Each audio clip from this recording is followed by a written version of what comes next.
disappointed in every one of you. I'm sorry, I don't mean to offend you. I'm disappointed in every one of you. I kiss you on the mouth. No, I'm not cool with that. I'm sorry. One more time. I'm disappointed in every one of you. I mean, I'm dealing with degenerate animals.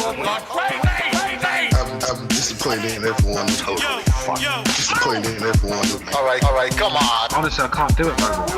I'm disappointed in every one of you. Let me tell you why. It's gonna be all right, Nicky. Go ahead, shoot. He just killed a fucking man. What are you going to do about it? Yeah, because you got nothing. You don't got a thing. Yeah, because you got nothing. I want to get out of this rat hole. I want to get online. I need BDA boxing.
Well, welcome everybody to another Bit of Boxing podcast, broadcasting to you live from the True North.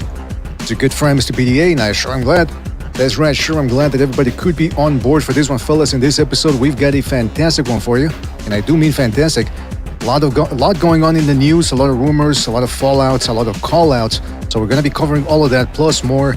Don't forget, we're going to be opening up the phone lines in about an hour or so. That's the plan, but we got a lot to get to. So before we get to the phone lines, we got some information, some stories, and some dossiers that we got to look through. Don't forget, though, before we get down to the fun, let's get the business out of the way. If you guys want to donate a couple of shekels our way and you want to contribute to the Roadcaster Duo little jar collection thing they're going on, you can do so via the Super Chat feature. You can also do it by joining the membership program. That way you get more bang for your buck. Patreon, if you wish to, although you can just join it for free. And you can also donate via the Buy Me a Coffee app, link in the description below. And we actually prefer the Buy Me a Coffee app. That way there's no slicing and dicing off the top by certain organizations. But the most important thing is you continue to like, you subscribe. And if you hit that like button enough times, we will open up the phone lines. Until then, you'll hear us ramble and dabble for as long as we can. Let's give a big shout out to everybody in the chat. I'm talking about, what do we got in the chat here? We got Skull Kid, Jump Tube. We got Manos de Dinamita, shout out to Manos de Dinamita. We got Mario Ponce, Rafael Garza, one of the initiated, Two Matador, Tony Boswell, shout out to Tony. We got Grim Reaper, Team Batman Boxing. Let me scroll away. I see King Bucho in there as well, keeping an eye on things, always good. We've got Boxing Chief, shout out to the Chiefster, working with him to really come up with some interesting historical shows in the near future.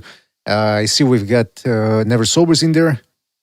Byron Ivola, the Boxing Sicario, Alejandro Solis, HSJ92, Ice Agent, Ice Agent, and it's a photo of Ice Agent. All right, let me tell you something. We got a whole bunch of characters here, and we've got Frank in the chat joining. I mean, in the Discord joining us, and Fu was there, but he just dropped out. Probably had to go get a cup of that Mystic LSD coffee that they sell over at his local gas station.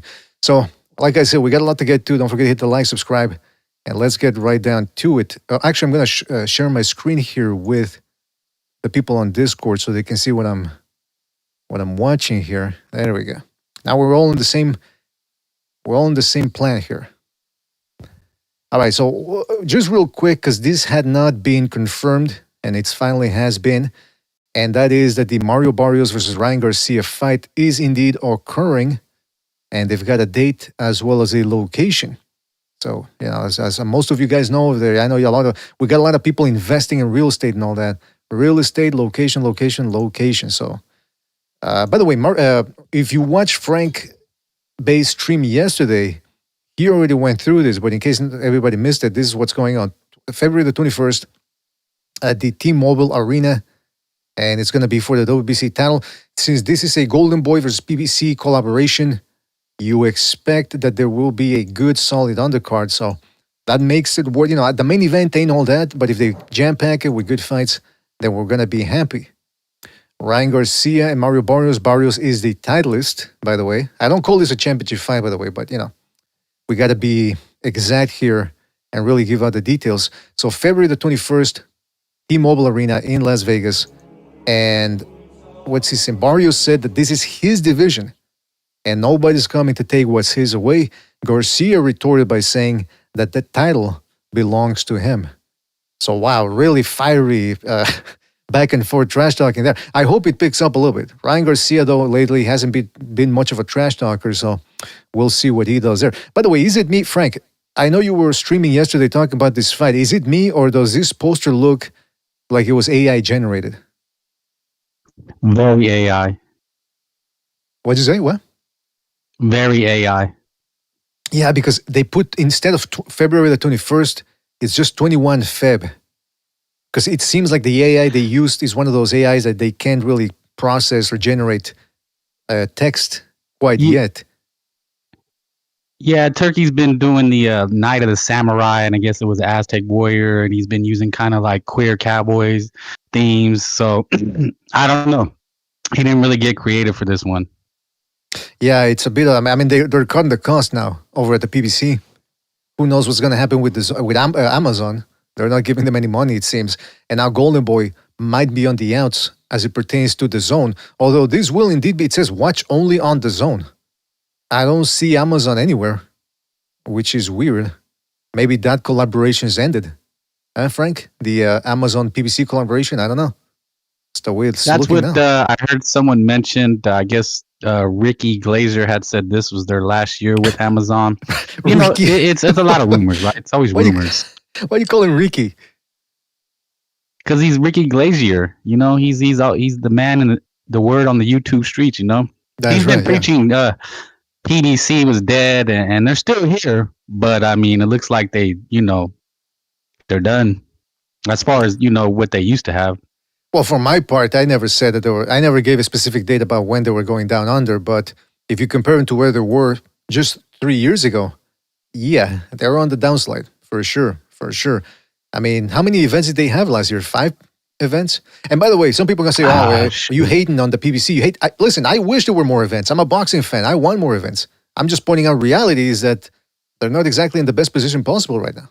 So, well, if you look at it, it's always about where you were, where you've been, man, where you are now and where you're going, right? So if you look at where they were, I mean, they were the kings, right? They were the top of the cream of the crop. So now, with Walter gone, Spence gone, Stankonia, MIA, they have nothing.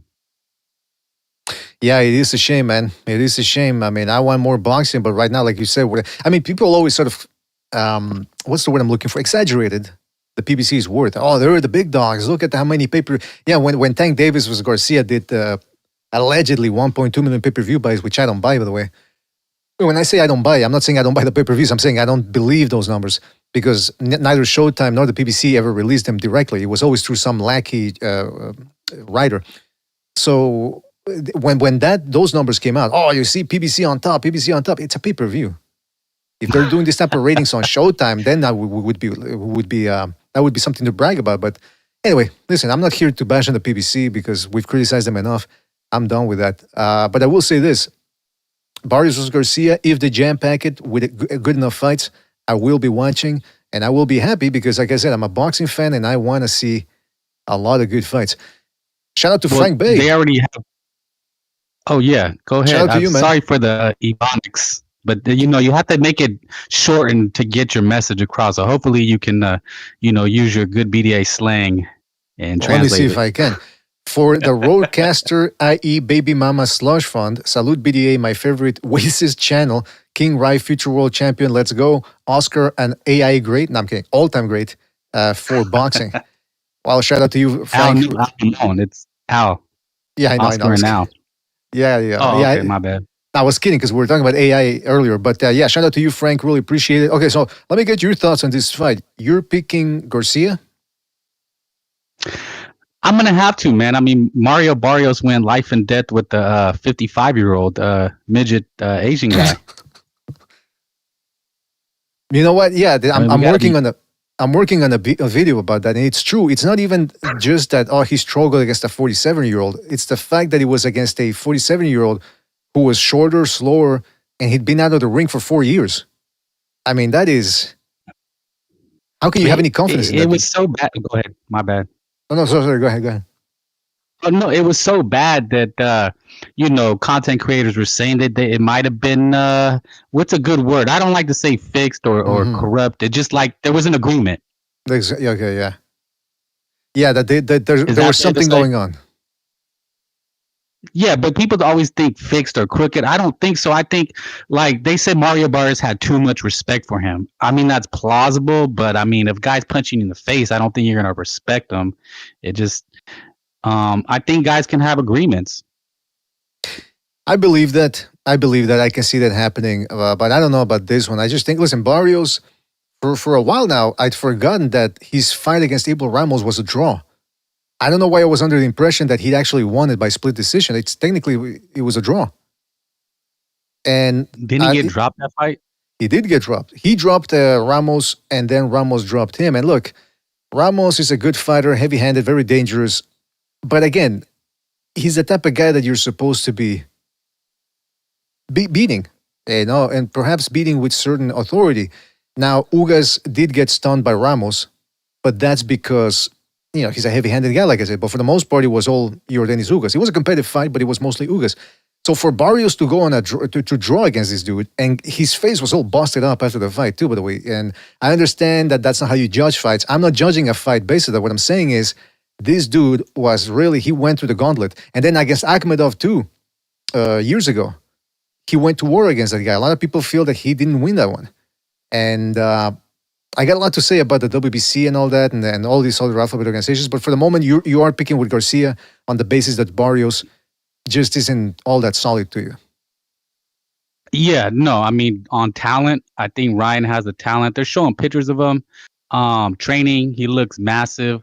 Pause. I think he's trolling about the whole training in his living room with his dad. So he very well could be training. He looks in shape. It's not the same guy we seen that was fat and drinking beer. And again, I think that was a troll. But I mean, there's a reason everybody wants to fight Mario Barrios. If you actually look at his record, he fought Tank Davis, Keith Thurman, Manny Pacquiao, and now Ryan. I mean, the guy's done fantastic with his career for how limited he is. That's a good point, huh? He's been the company man, from what I understand. This is the dude like Los Santa Cruz and Sean Porter. They work well with the PBC and they get rewarded. And that's what's been going on with Barnes. I mean, the fight that he got, the Manny Pacquiao fight, and yeah, Pacquiao's, this ain't 2009 anymore where you fight Pacquiao, you get 10 mil, but it's a whole hell of a lot better than if you fought Lewis Crocker. Unless maybe I'm mistaken. I don't know how big a name Crocker is in the UK, but I'm assuming that Barrios made good change against Pacquiao. But I like you're saying, let's look at it again. Akhmedov struggled mightily against that dude. Got stopped by Tank Davis. Another dude that was inactive was Keith Thurman, and this dude ended up losing to him. It was a competitive fight, don't get me wrong, but Barrios did end up getting hurt twice and couldn't stop a balding, inactive fighter. Thurman hadn't fought since May 2000 was it June 2019? Let's say the summer 2019. And that fight against Barrios was in January 2022. So almost a 2-year layoff. And Barrios fights that dude, again, a balding, inactive, constantly injured Keith Thurman.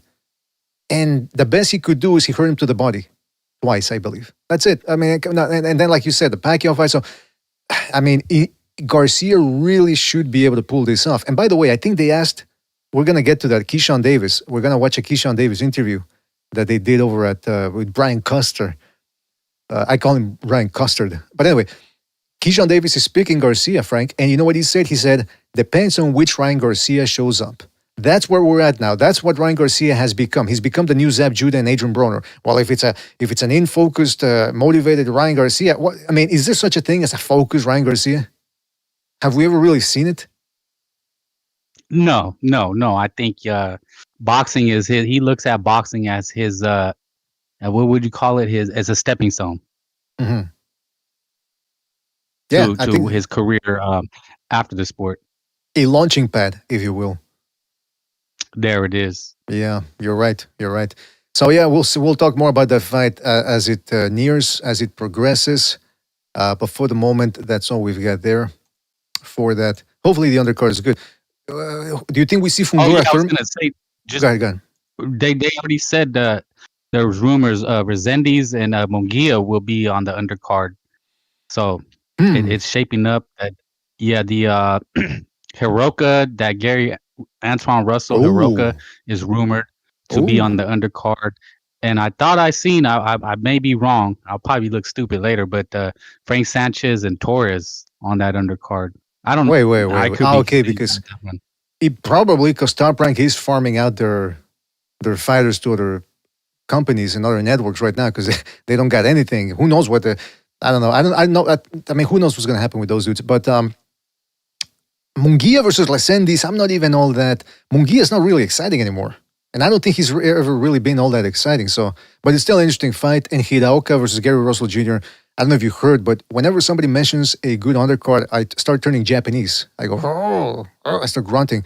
So yeah, Hiraoka versus Gary Russell, man, that's a good one. I've been looking forward to that one since December or November rather, when they postponed it because of the Tank Davis Jake Paul thing. I want to see that fight. And I don't know who wins, Frank. I don't know who wins that one. The which one? Hiraoka versus Russell.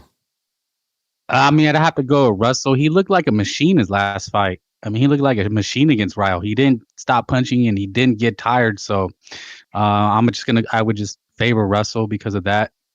But yeah, I mean, it's a predicted barn burner. Indeed. I mean, Hiraoka can crack, and Gary Russell Jr. is a come forward guy. Lets his hands go. So it should be interesting. Should be interesting for sure. Also in the news, hold on, let me put it up here on the screen. Teofimo Lopez talking about the Shakur Stevenson fight that's going to be taking place a couple of days from now. I mean, a couple of weeks rather. Not that far off. What is it, 18 days? So it's almost here. That's almost, a little bit over 2 weeks. Teofimo Lopez had this to say about the Shakur Stevenson fight. He said they had to bring a lightweight to try and dethrone Teofimo. So he's talking in the third person now. Because they had no other options. What I am is far better and greater than what they know, Lopez told reporters. Frank, what is he talking about and who are they? Tio likes to have imaginary enemies. I think he's one of those people that likes to believe the world is against me. You know, everybody always talks about you just hating. People like to imagine they have haters, right? Like people like to imagine that people are hating on them. But in reality, people only care about themselves, you know? Like nobody's hating on you, bro. That's just maybe something he uses as a motivation. But it is true. Nobody gave him a shot against Josh Taylor. I want to say he was the underdog against Lomachenko. So, and we've said it before that we feel that the scorecards are already filled out. That's what I think. And I can't prove it definitively, but yeah, I do believe the things that I'm seeing, the way the things they mention about Shakur Stevenson, it seems like he's the anointed one. We're not quite back to peak Shakur mania, which was 2022, but we're almost there again. Where the way they talk about him, and so I wouldn't be surprised. I mean, Roy Jones, I think it was Roy Jones who goes, if Teofimo Lopez does this, blah blah blah, or if he comes to fight, and I'm thinking, how come we don't say the same thing about Shakur Stevenson? Because Lomachenko walked Teofimo Lopez down in the last 5 rounds once he got that shoulder going. Shakur Stevenson's younger than Lomachenko. He's stronger than Lomachenko, seemingly, but the way you judge them side by side. Why is he gonna fight like he did against Los Santos, as opposed to how little Loma was able to push Teofimo Lopez back? I mean, that's what I want to see. I want to see some combinations, the way we saw him throw against William Cepeda. But I don't know. I guess the onus is on Teofimo Lopez to have to make the fight happen, as opposed to Shakur Stevenson. So they're already giving Shakur Stevenson a pass for him just waiting for Teofimo Lopez to attack. I think that's a bit bizarre. By the way, shout out to Mars Deckard. Shout out to Mars Deckard for his contribution with the super chat. He had this to say. He said, hold on a second. Ryan is the new Julio Cesar Chavez Jr., talented but unpredictable. Frank, do you agree with that? Yes, that is a fair assessment. JCC, he got a title though. He was a title holder. I mean, you want to call him a champion, and he earned a big money fight with Canelo. We just seen him with Jake Paul. So, I mean, I wouldn't call JC a failure, and I wouldn't call Ryan a failure. But I think to say that they didn't reach their potential. But again, is Ryan really that good? It's just such a conundrum. I'll use a BDA vernacular today. Oh. A conundrum, right? Uh-huh. Yeah, it is a bit of a bizarre thing here. I would say that Ryan Garcia has more natural talent because of his explosiveness and the one-punch power. Julio Cesar Chavez Jr. never really had that. He just had a size advantage. Like we see nowadays with a lot of these snack fighters. They can shrink down to certain weight divisions and then rehydrate. Because now that they've extended the rehydration period from 24 hours before the fight to 36, it gives a lot of these weight bullies a lot more time to pack in the pounds and rehydrate and what's the word I'm looking for? Recuperate from having to make weight. So Chavez Jr. was one of those type of guys, and Ryan Garcia, I think he's more physically talented, but I'm making a video about that, and I do outline all the reasons and all the precedents as to why Ryan Garcia does not necessarily merit a lot of confidence from boxing fans. But we'll get to that as the fight nears. Okay. So you're saying Teofimo Lopez, back to him, who says they don't want me. Now, what did he say? He said they had to bring a lightweight to try and dethrone Teofimo. What I am is far greater than what they know. So, but you do agree then with him to a certain extent that there is a certain bias towards Shakur Stevenson from the establishment, that they sort of want him, they would favor him to win. 100,000%. Yes. Oh. Is it a conspiracy? I don't know if it's a conspiracy, but people can form alliances, you know, or sway. They can sway the public, right? People can have the ability to sway the public and make you think something. Yeah, maybe. Yeah, you know what? Maybe it's preemptive PR from him or propaganda. He's trying to set the table for no matter what happens, I'm going to lose. I don't know. It's people can accuse us of doing the same thing by saying that we believe the establishment is favoring Shakur Stevenson a little bit, but you never know, though. I mean, that's just a speculation on our part, and perhaps we're wrong. Teofimo Lopez also had this to say, What's the saying, though, Mr. BDA? Yes. What's the saying about conspiracy? Just because you may be paranoid, but that doesn't mean it's still not a conspiracy. Oh man, what was the saying? Yeah, what was it? Doesn't mean you're wrong. Just because it's a conspiracy. What is it though? Just because you're paranoid doesn't mean you're wrong. No. There it is. Somebody in the chat says, Kai Su says, it's okay. Teo will be stopped. No need for the judges. I've seen some people on Twitter say the same thing. Well, something similar. They say Shakur Stevenson is going to whoop Teofimo Lopez. Like he's going to beat him up. And I'm thinking, William Cepeda stood in front of Shakur Stevenson. He didn't get whooped. He took some head-rattling shots, but he always kept coming forward. He wasn't caught. He wasn't dropped. He wasn't wobbled. So what exactly is the definition of a whooping nowadays? Because it seems like people just take words and they want to warp him to suit their view of how the fight went. But what do you guys think about that? Do you think, a lot of people were saying Haney wouldn't be able to hurt Brian Norman. He ended up dropping him. Do you think Shakur Stevenson can drop him badly the way Haney did, where you could actually see that, Norman was visibly hurt and wobbling before he got dropped? Do you think Shakur Stevenson has the pop to do that to Teofimo Lopez? Well, the way Teofimo Lopez fights, we were watching him fight Sandor Martin. I think when he got dropped, he wasn't really hurt. Mm-hmm. He's just so overexcited. He jumps at you. He leaps at you like a monkey and shit. If you catch him midair, he's probably gonna fall down. He doesn't get up and like is wobbly or anything like that. He just throws himself off balance because he tries to be, an explosive, I don't know, Roy Jones Jr. type. Like I don't know who he is. Right. And no, actually, he kind of fights. I was gonna say it reminds me a little bit of Sergio Martinez, right? Because he would always fight with his hands down. But Sergio Martinez wouldn't like throw. He would kind of leap in too with the left hands, but he wouldn't throw. He wouldn't do it like Teofimo Lopez. He looks like he's jumping off a springboard. You know what I mean? And that can someone hits you when you're doing that, you'll go down. I hope that Teofimo Lopez tries that move that we saw from Food TV's last video, where he jumps and turns back. Right when he slaps his opponent with his ass, he the ass slap. We'll see if he can pull it off. Hey, he actually jumped pretty high in that video. You can tell Yeah, Teofimo. yeah, dude. That's You what I'm can tell saying. He goes off like a springboard. Yeah, you can tell he works on his plyometrics. That's quite impressive right there. I wish I could do. If I could jump Yeah, that well, high, I would be I want smacking to my ass. see him. I want to see him make Shakur Stevenson kiss his ass, and punch him. Like the WWF, the kiss my ass. Yeah, no, like just jump up like you did in that video. Like just give him the back and pop, just a little bop, and like technically it was a punch. You know what? That would I think that would actually make Shakur Stevenson crumble because he doesn't like it when he gets clowned like that. By the way, Yeah, like when like when that goofball walked into that joke, he was like, "You think so? I'm slow. So I'm slow mentally." He's like, "For real? So I'm slow, huh?" And he just gets to hit him with the mentally. Like that was What was funny, it bro. that At the Versace. Versace? We're gonna make him jigga. What'd you say? Jigga what? Jigga my balls. I mean, come on.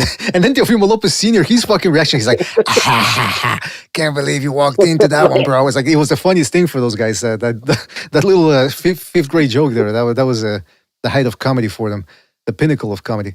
I actually found it a little bit funny. Don't get me twisted, but it didn't deserve that type of reception. By the way, Teofimo Lopez continued by saying, this means everything to me. Shakur is another fighter and another column to add to my pedigree. I am thankful and I want more. He's getting a little greedy now. Then he said, no one is like Shakur Stevenson, and that's what makes the fight even more exciting. Check this one out. A couple of interesting things he continued on saying. My best attribute is my skills in my skill set, he said, is my footwork. I'm looking forward to seeing how much I am going to develop going against a fighter like him and what I learned from my previous professional fights. What do you guys think? Is the footwork from Lopez, does he even have the footwork to pressure a guy like Shakur Stevenson? I believe so. I believe he's springy. Like we were just talking about how explosive he is. Mm-hmm. So yeah, his feet are fast. He can move them if he wants to. We saw him when he was fighting again, bringing up Sandor Martin. He was pretty much on his ass the whole fight. There wasn't. Sandor Martin was moving a lot, but I don't think he was like leaving Teofimo in his dust. And another guy like Jermaine Ortiz, who's like younger and bigger than him, and just about faster than if not the same on the same physical qualities, comparable. He was Teofimo was pressuring him and he was keeping up with him. I think that's a hard fight for Keyshawn Davis if they go through with it. Mm-hmm. You know what I mean? So I think Teofimo is up to level. I think he's shown himself, and it's and I think it's a good thing that he's an underdog, because that's when he does his best performances.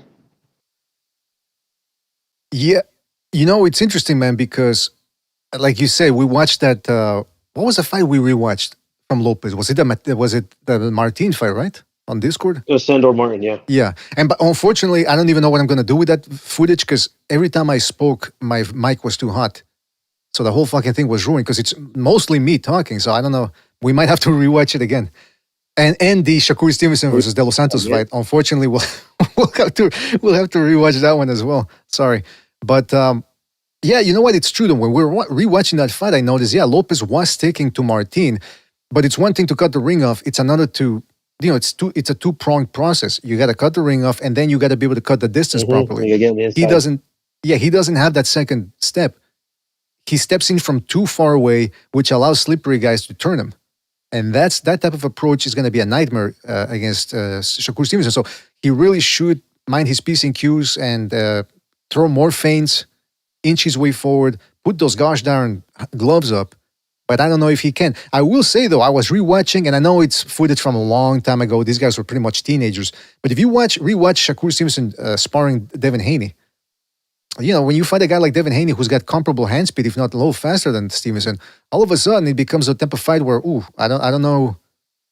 I don't know who's winning the fight. Although later on, Shakur Stevenson started taking a little bit of control of that sparring session. I wouldn't necessarily say control. I would just say he was having more success than Haney was. But still, it was, when he fights guys like Oscar Valdez that have no real good rear hand, or when he's outweighing a guy like Conceição and he's busting him in the balls and the referee just allows it, he can look dominant or he can look good. But when he fights guys, and that thing sobers you, intimated that during the Discord conversation, that it's not necessarily the power that bothers Shakur Stevenson, it's the timing and the speed. That's what makes him very hesitant. And so we'll see if Lopez can replicate that. But a lot of people don't have a lot of confidence in him. This is the only interesting thing I want to mention. This is what Lopez said in this interview. He says, there is no rematch clause. There's no need for it. We risk it all the time. We've been ready to fight for a long time, and we're here and now. What do you guys think about that? That's dumb. That's dumb. Why wouldn't you try to get if you can guarantee yourself 2 paychecks, like good ones, why not? Yeah, who knows what's going on here? Maybe it's the And sheik saying, then give yourself a little bit of insurance, like if you feel like the judge has screwed you over, right? I do wonder why, if Teofimo Lopez wanted it, but again, I don't know. He says he doesn't need it. But if he wanted it, why couldn't he get it? Who's in the driver's seat in these negotiations? That's what I'm interested in. Because it appears to be Shakur Stevenson and Eddie Hearn, along with the sheik. Yeah, that's what I would think. And maybe Who there's who's his representation? Is that? No, well, it's Bob yes. It's Top Rank, technically. Top Rank. Well, he has some famous managers. I guess some guys who are known in the industry. Some Conley dude, I think I want to say. Yeah, he changed it from... Or his managers. He used to be with a Mac something, McDonald. I don't know what the guy's name was. Hey, by the way, don't forget to hit the like. Hit the like. Really helps us out. And if we get to at least 40 likes, we open up the phone lines. Otherwise, we won't be opening up that stuff, let me tell you. Just open up the phone lines. That's 40 likes. So 18 more people hit that like, and we are golden. All right, and it takes 2 seconds to do. The other thing I wanted to bring up is, so no rematch clause. I mean, again, that opens up the door for a lot of us are expecting a very uneventful fight where it might be difficult to judge who won, and forget about who won, if anyone dominated at all. So I suspect it's going to be the type of fight where at the end, both guys are going to cry robbery, provided that, if one guy loses, he's going to cry robbery. So I don't understand why this whole thing of no rematch clause is in place. Maybe they know it's going to be so uneventful that it doesn't need a rematch and that most people aren't going to want to see it. I don't know. It's weird. It is weird. The other thing I wanted to show you guys is, speaking of Lopez, they were doing an interview with him. They were interviewing him on The Zone. I don't know what this show is. Butch is the one that sent it to me. Some, again, cryptic comments here from Teofimo Lopez. Check it out. Hold on. Put up on the screen here for the people on the Discord. I mean, on the YouTube. There we go. Tell us about this video right here. All right. This interaction. Oh, yeah.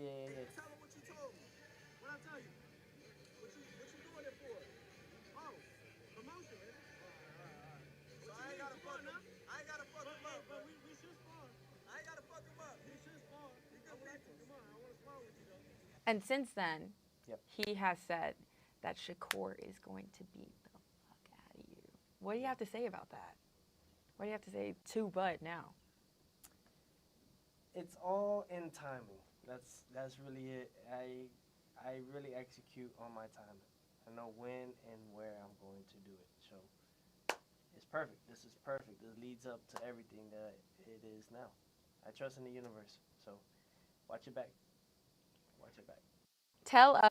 All right, sorry for the sound being so low. I don't even know what I should have boosted it beforehand. But for those of you that were just listening and couldn't listen, they're asking Teofimo Lopez about how Crawford says Shakur Stevenson is going to beat the F out of him, which again, all these whooping predictions, as if Stevenson has ever whooped anybody of note or any of this caliber. But anyway, they're saying that, and they said, what do you feel about that? And Teofimo Lopez said, well, it's all in timing. It's all in what the universe brings to you. So watch your back.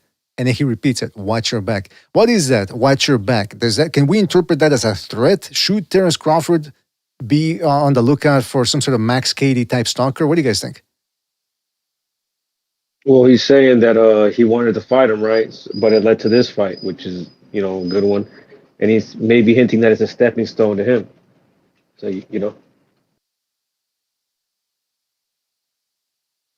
Yeah, man. I mean, when Teofimo Sr. was asking Canelo to tell him to fight my son, Canelo. Remember? When Senior was telling who to fight Canelo?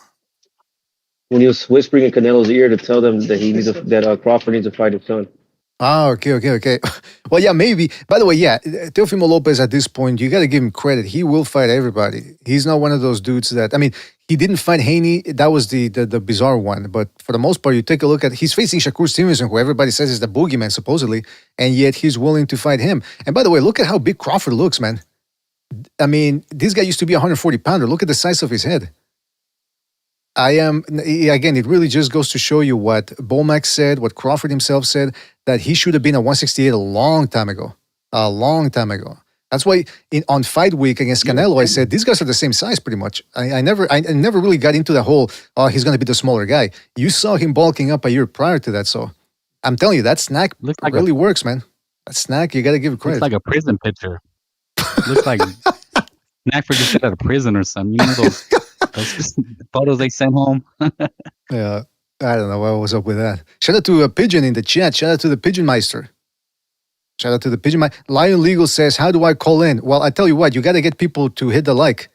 9 more people hit the like and we can open up the phone lines. Until then, we're stuck. You guys are stuck here with us. So got to open up those phone lines. Open up those phone lines.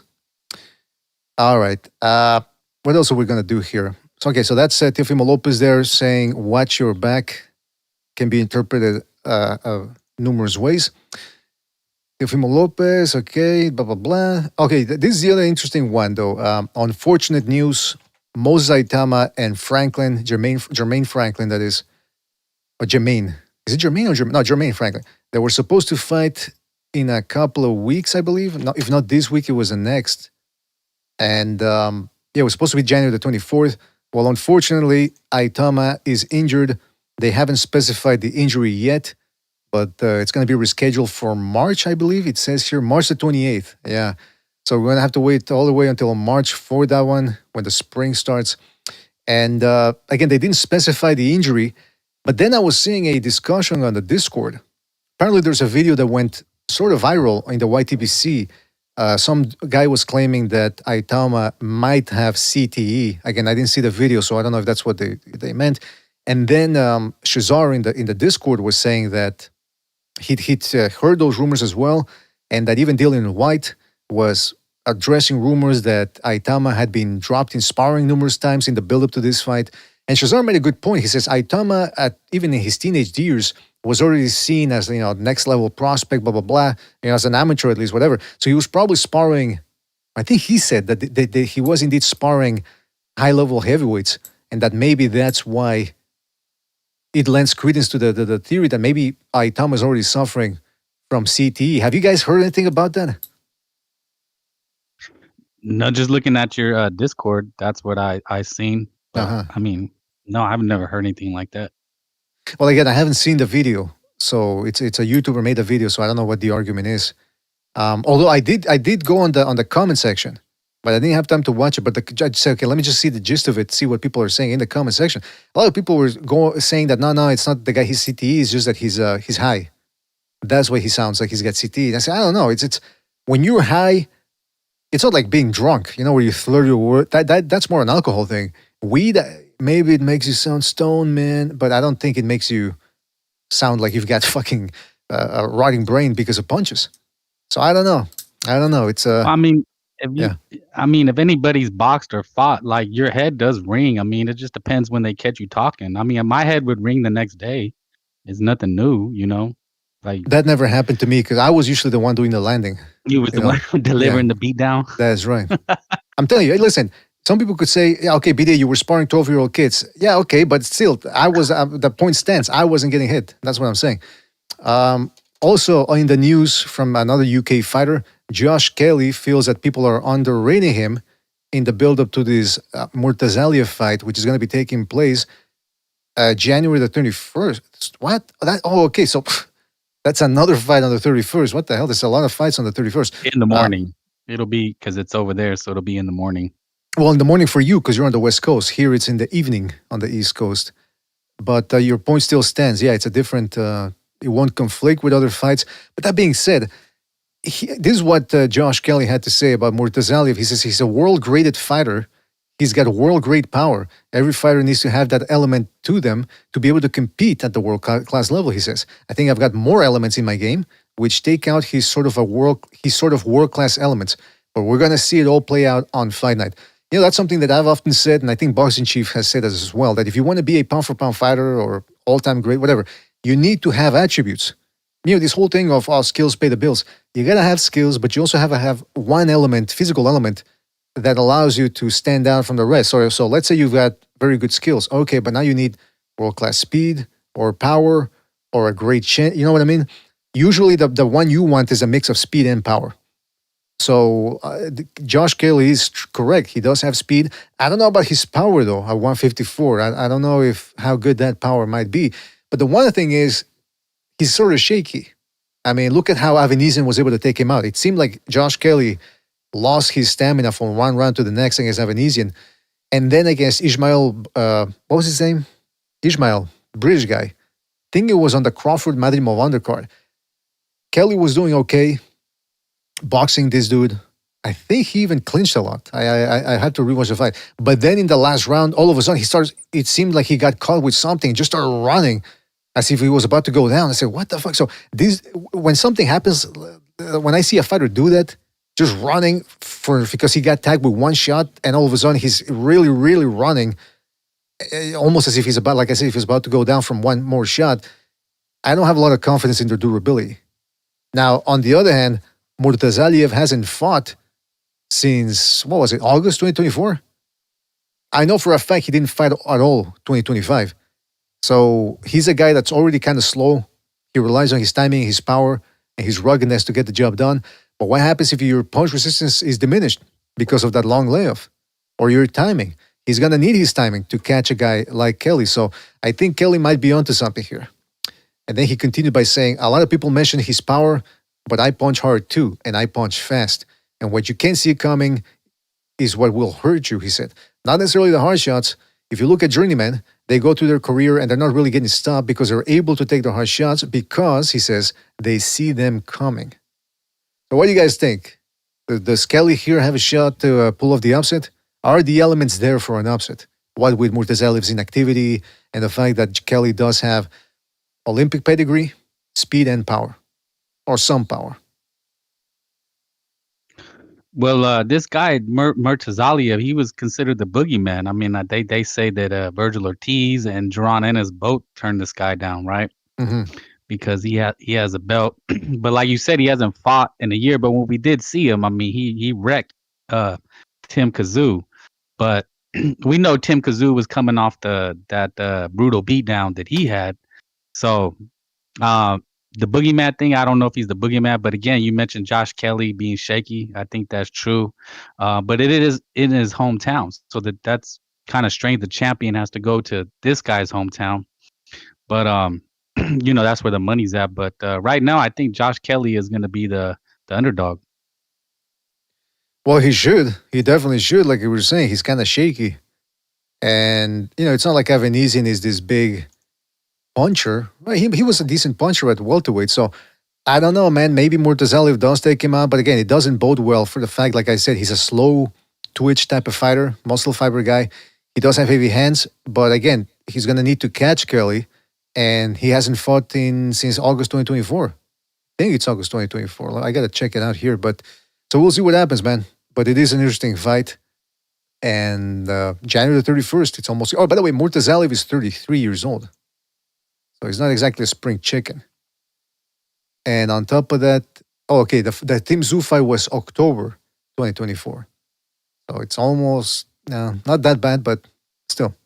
A complete year of inactivity... Not good. Not good.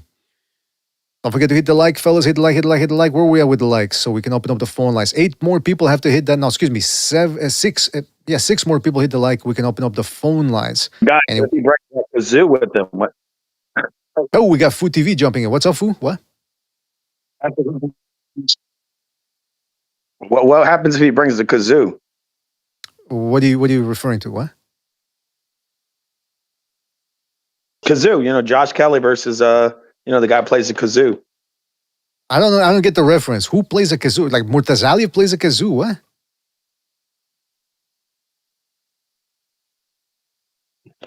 Not just joking. Somebody in the panel just said something about kazoo.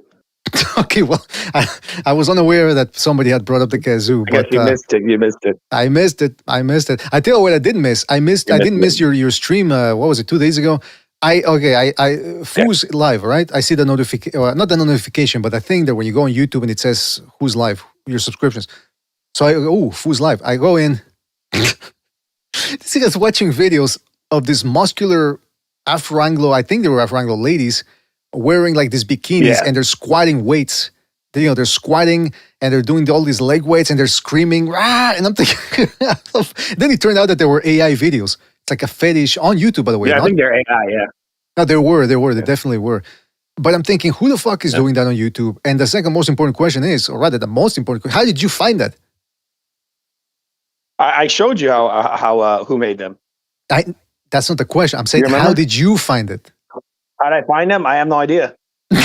Okay, come on. That sounds like randomly on my feed. That's like the guy who. That's like the guy. No. They popped up randomly. I think it's because I always watch like Rich Piana videos and all that. Oh, that's what it they probably said his name. You were looking up big black booty, giant muscular big booty hose. That's Ronnie Coleman lady asses. That's a weird search. Yeah, because when you're always watching these Rich Piana videos, that's where it always takes you. This like these big booty AI Afro Anglo ladies. At some point, you're gonna see a big muscular black oiled ass at some point. No, but I was laughing my ass off. That's just the way it works. I was laughing my ass off. It is funny, like. Oh man, that was good. Everybody should check out the Real Food TV. They're wearing high heels too. Yeah, exactly. Yeah, that's pretty funny. Wear the high heels, man. If those videos would have been real, I would have said, you know what, that's actually quite dangerous. Squatting while wearing high heels, and then they were all shiny, like they had Vaseline. That makes it even slippier. You could slip on those heels all night. Yeah, it's disgusting. I hope these ladies are getting paid to do that shit. Oh, yeah. I felt cheated. I really did. I did too. When I found out it was AI, I said, let me look for the real thing. I spent 2 hours looking for the real thing. Exactly. By the way, the title of this video, what is the title? I didn't even title it. It was Bucho. Floyd Mayweather ruined the sport. Again, that's not even really the thing that we wanted to talk about, but I think we should, because just to address the title, because Ryan Garcia had this to say about Floyd Mayweather. And I guess, I don't know, this is more of a subject for... I mean, we've talked about this ad nauseum, though, but let's just repeat it here, because Ryan Garcia is a guy who's making the statement. He said, Mayweather changed the game in the worst way possible. Everybody is trying to protect their O. I don't think that's breaking news from Ryan Garcia. Well, he's right. Everybody tries to protect the O. And the O or the O? The O. Oh, okay. You said the O. The donut. Oh, okay. Yeah, in every way. Everybody's protecting the O. You got to tighten that. They O also up. built this attitude where it's kind of like this dualistic attitude where you're against your fans, right? That's what he did. He's like, I don't do it for the fans. It's like, then what the fuck? Like, of course you got to do it for the fans. That's the business, right? Right. Well, we saw that too with the, I don't know if you guys saw, I posted a video about Dalton Smith and how he clinched a lot against Matias. And I gave Dalton Smith credit. I said, at least he let his hands go after he clinched, And I said that first. I gave him his props first before I delved into the clinching. Yeah. Some of the arguments that I heard, or read rather, are completely asinine and nonsensical. One of the main arguments is, Ali used about that during my stream. Okay, good to see because another person doing it. Basically like gaslighting me. I'm like, bro, the guy's holding like crazy. They're like, no, he isn't. Yeah, and then here's two of the main arguments I read. Ali used to do it. Okay, so that's an appeal to history. That's a logical fallacy. Just because something happened in the past doesn't mean it's okay now. Especially when the rules say, because listen, it all starts with the rules. The rules say, according to the Marcus of Queensberry rules, WBO, IBA, WBA, the Association of Boxing Commissions, the IBA, they all say clinching is illegal. And people try to weasel their way out of it by, there's a difference between clinching and holding. If I grab onto you any old way, it's clinching. So that whole thing of, Ali did it, he should have been disqualified. That tells you, listen, it's no surprise. We all know boxing is corrupt. So for people to bring up an example of a guy getting away with it doesn't really bode well. It's not a good argument. The argument is the rules say it's illegal. And then the other argument I hear is, it's part of boxing. Okay, so because that's the what is argument. Well, it is what it is. Okay, that's not an argument. Just because something happens doesn't mean it should be happening, doesn't mean it's within the rules, and it doesn't mean it's more morally justifiable. There's a whole bunch of arguments and reasons why clinching is illegal. So some of these people, man, I made the rule. There's low blows in boxing, all right? Exactly. Low blows. So if there's Costamado sleeping in bed with Mike Tyson. Abner Maris hit Joseph Agbeko like 20 times in the balls in their, I want to say 2011 matchup. Never got that point deducted, didn't get disqualified. There's a point even where he hit Agbeko low, and the referee Russell Mora called it a knockdown. It was one of the most egregious examples of either corruption or incompetence I've ever seen. So by virtue of that same appeal to history argument or fallacy, I could say, well, fighter A, if he wins by hitting the other guy low, it's okay because Abner Mares got away with it. No, that's a nonsensical argument. It's not even an argument. So a long time ago, I made a rule that I wasn't going to go back and forth with people via text or chat or comments anymore. And I broke that rule yesterday because I thought, I don't know why I assumed there were going to be some good arguments made against my video. And instead, I got a bunch of nonsense. And I said, you know what? I'm not replying to some of these comments anymore because people. So I said, you know what? If people want to call in and give me their arguments about why clinching is legal or should be legal, I'm all ears. In fact, let's take a look at the likes here. 41 likes. Okay, we're going to open up the phone lines. We're going to open up the phone lines. People can call in. But we still have a lot to get to, though. So if nobody calls in, we can still pivot. What's that? About the clinching thing, when I first started boxing, that was one of the first things I did was clinch because, you know, I was getting tired or I got rocked and hit, and I had to be broken of that habit. It's a bad habit. You cup the butt cheeks? Oh, you know on. it. No. You did like Ace Ventura, remember when Ace Ventura grabbed his own butt cheeks and made them talk, made his butt talk? You did that with like other people. That's a classic. With their butt cheeks. But no, it's a really bad habit, and if you're in certain gyms, they won't let you clinch, and they'll actually let you get fucked up. You'll get more beat up clinching, and so you know you have to. That Bernard Hopkins should have a bunch of DQs on his resume. He should be recognized as a Hall of Famer because that motherfucker flinched his ass off. Yeah, it is interesting though. What's apparent here is that people don't know the rules. And even when you point out the rules, then they just want to ignore the rules. So these type of people, I don't want to ever hear them complain about when a fighter dies. I don't want to hear them complain about, oh, this is why you should respect boxers because they're modern day gladiators who risk their lives. Yeah, and if you're overlooking the rules, then you don't respect the fighter's health either and their safety because it's a free for all according to you. Fuck, hey, low blows, clinching, dipping below the waist, headbutts, elbows. It should be a free for all. Yeah, but BDA, what I was saying, it's actually a bad habit. It is. You know, it is, and it's a boring habit. I think at this point they should allow fighting. They should do all kinds of shit. It should be all around. I mean, it's been going on for years, so might as well go ahead and just do it.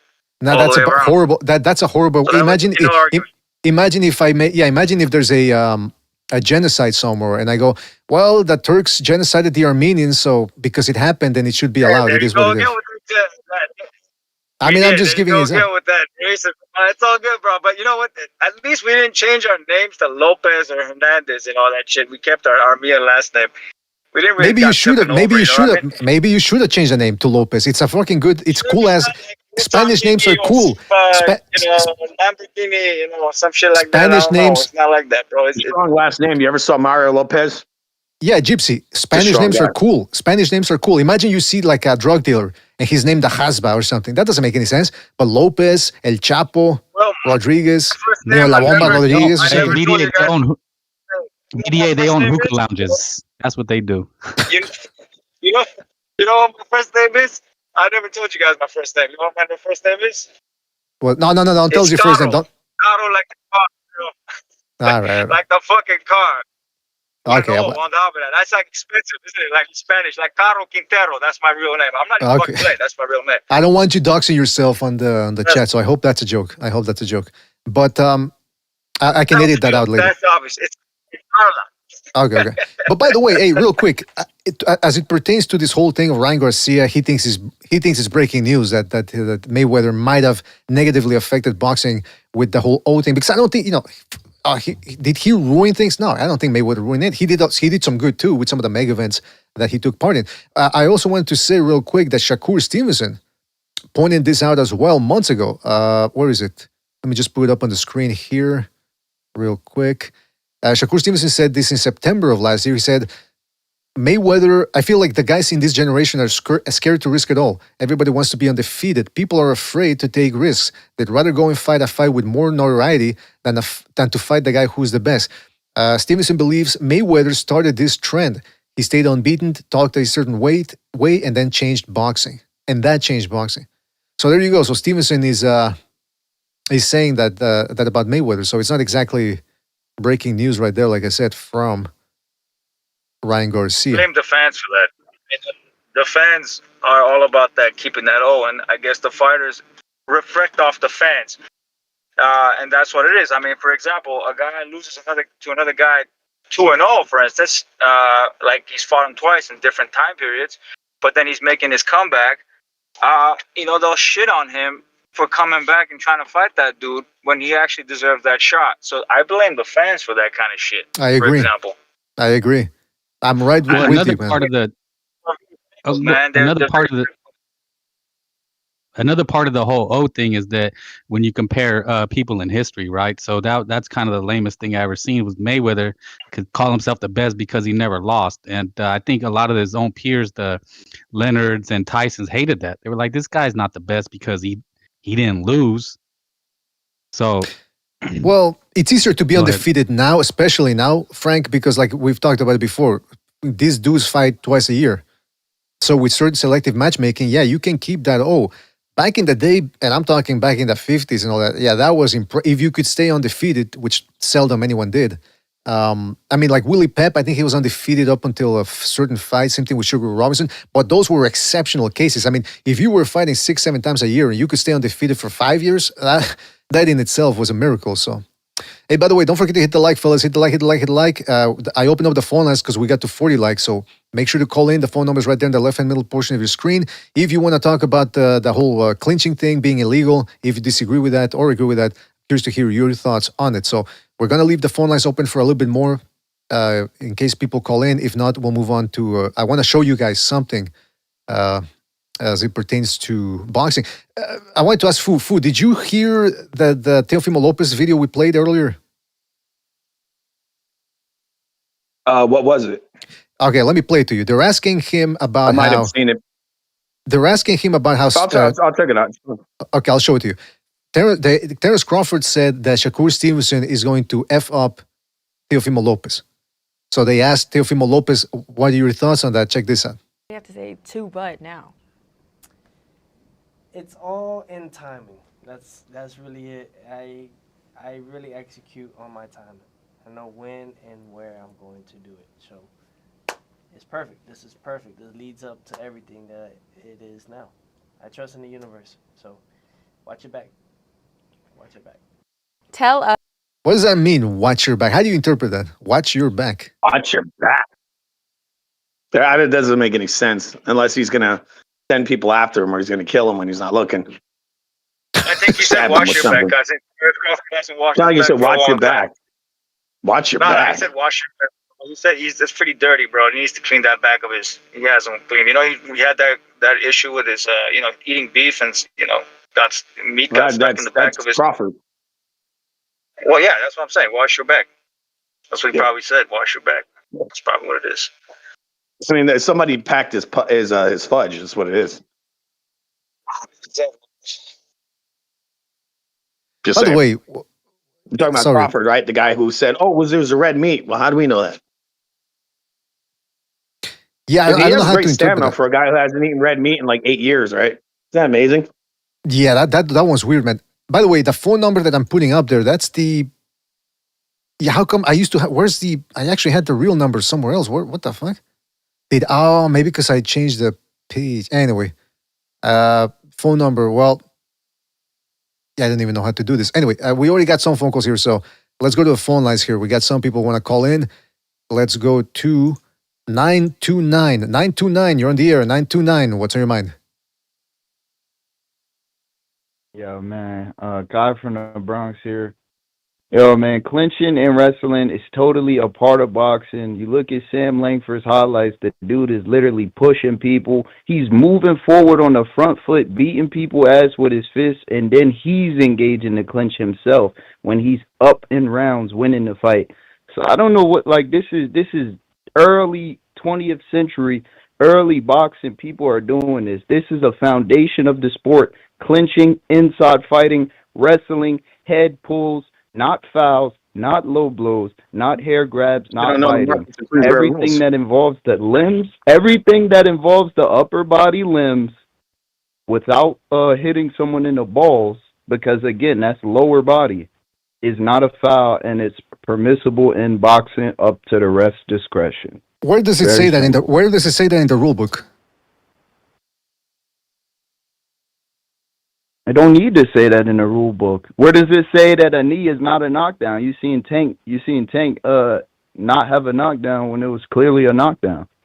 So rules get bypassed all the time. It don't mean that it's not still a rule. That was a knockdown. It just didn't get counted. It should have, but it didn't. But what you're saying is nonsensical because you said you can bypass. What you're saying is nonsensical because you're saying you can bypass a rule. Okay, so the rule exists. But there's not a rule. I didn't say there was a rule for clinching, though. Clinching is totally permissible. It's so not. So is low-level wrestling. There's no rule that says you're allowed to clinch. And it's up to the ref's discretion. The ref was looking at Puello when he was breaking up the clinches, but he wasn't looking at Matias. Where is it in the rule book that says only look at the perceived B side? It's not, but that's what he was doing. It's up to the ref's discretion. You as the fighter need to know everything that's against you, right? Like Tio, he has this crazy mindset. But if it's true that the Garden is going to be against him that night, then he needs to do what he needs to do. You as a boxer, you got to know what you need to do. Don't foul, but you can get away in boxing with what you could get away with. So by any means necessary is what you're saying. Behind the ear punches. No. Is what you're saying, and you're butchering my words. I'm saying behind the ear, not behind the head. I'm not butchering. Hold on. Caller. I'm not butchering anything. I'm asking you. You just asked me something I didn't say. You said, "Oh, are you saying any means possible?" I never said that. That's why I'm asking you. But that's why I'm asking you to clarify. That's why I'm asking. I didn't say, caller. I didn't say. I didn't say, caller. You said this. No, I said clarify. But anyway, the point is this: you said, well, in the beginning, if you watch Sam. No, I'm not. Go ahead. Yeah, go ahead. Sorry, I think we're on delay. Go ahead. Not. All right. So again, I didn't say that any means possible. You asked, are you saying any means possible? You know I'm not saying that because I would have said that. What I'm saying is that there is a rule book. And it doesn't allow fouls because clinching, low-level wrestling, head pulling, framing are not fouls. Headbutts are, low blows are, biting is, all of this stuff. Okay, it's a distinction. The fact that y'all not distinguishing, it's kind of like idiotic and pretty elementary, but it's okay. It's how y'all feel. Well, actually, it's not okay, caller. I'm putting up the rules here. This is as per the IBA. Slight holding and not causing an advantage, that's a common minor foul. Here's a common major foul. Holding, okay? I'm putting it up on the screen. That's the IBA. Now, you might be saying, well, that's one rule book, okay? Let me pull up the WBA. This is one of the most obvious poor tactics in the sport of boxing, they say. It not only infuriates the fans, but it negates action during the bout. Therefore, it should be addressed accordingly. The foul occurs in various forms. A boxer may hold his opponent's arms, hands, body, or shoulders with either his hands or arms. Okay, so they're telling you, subtle hand hidden will mimic the clinching, wrestling, all that, right? That's the WBA. Yeah, if I go to the WBO, the fouls include holding as well as holding and hitting. Okay, the Marquis of Queensberry rules, which make up the foundation of professional boxing in the 20th century, they're also against that, and so I'm telling you that those are and the Association of Boxing Commissions. That's the one I was looking for. The Association of Boxing Commissions. Holding, butting, or careless use of the head is illegal. So let me ask you this: we know this is what the rules say. Clinching is illegal.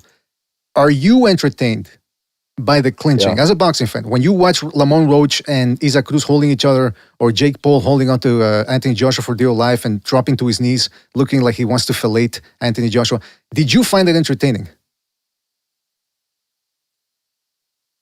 What do you mean, as a boxing match or as an event? As you're a boxing fan, do you enjoy watching clinching? Do you think it makes the fight more interesting and more entertaining? I mean, I'm also here to be entertained, and I know what I'm getting when I'm getting a Jake Paul fight. So, yeah, it was very entertaining. Like, what do you mean? like, what's your point? No, I'm asking you. Did So you if find the we go to these clinching? rules, right? Did you find the Look, clinching and the running I don't entertaining? know You if the said yes. IBF. No, I didn't say I found clinching and running entertaining. I said I found You these did. You said entertaining. I And know what find to expect about Jake Paul fight. And I You found it love entertaining. butchering people words.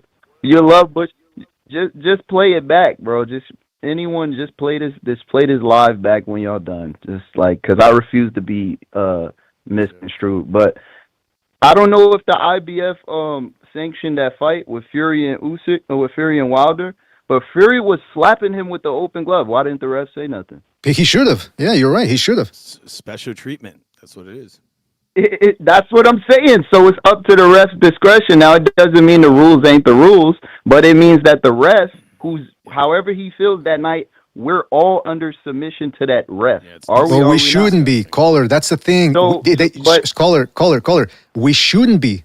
It's ruining events. It's allowing one guy to cheat. It creates an uneven playing field. Why wouldn't you, as a boxing fan, want a clear, fair fight to find out who really is the better, superior boxer?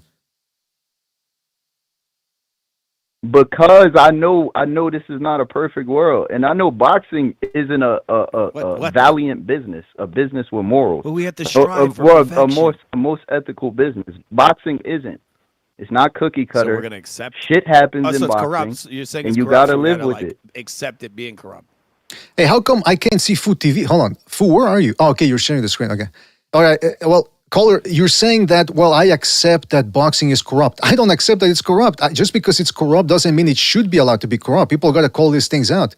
And to just say, first of all, it seems like you didn't even know which rule book said that clinching is illegal. So this whole concept of, well, it's a dirty sport, so we just got to accept it. I do not say that. I do not agree with that. Let me tell you something. There are a bunch of injustices in the judicial system. I don't know if you said you live in the United States. There's injustices all over the place in the world, inequality as it pertains to so we just accept them because that's the way the world is? No, you call them out and you try to make the world better. Same thing we're trying to do here with boxing. We're trying to make it better by applying the rules so that the sport becomes elevated, because we're going to see fights that are even fielded, even played, a little bit more interesting, a little bit more entertaining, because we want to really find out who's the best within the rules. Not who's the best because they can get away with breaking the rules. It's insane to me to hear people like you talking that way. That's the way the world works, so let's just let it rot. I refuse to accept that. Man of the people, BDA. That's what I like to call you, the man of the people. Did you protest? Hold on. Did you protest an NY sack for sanctioning the Matthias Smith fight when he had a level of ostarine in his system? Well, they cleared him. I don't like it. I continue. Yeah. Okay, but did you protest Ryan Garcia getting his title shot when he just lost after coming off a year's suspension? I complained about it too. And I said, look, and you know what else I complained? Okay, hold on, and you know what else? And you know what else I complained about? I complained about the fact that too, with the Devin Haney thing, gaming the system where you used to be able, you had to rehydrate, you had 24 hours to rehydrate from the weigh-in to the fight. Now they're stretching it to 36 hours. And I complained about the catch weights too and all that. But you're right. I could easily look at that and they go, well, it's the Wild West, so let them do whatever they want. In certain regards, when two guys are cheating, I go, well, I guess, it is what it is. But I still pointed out that they're cheating.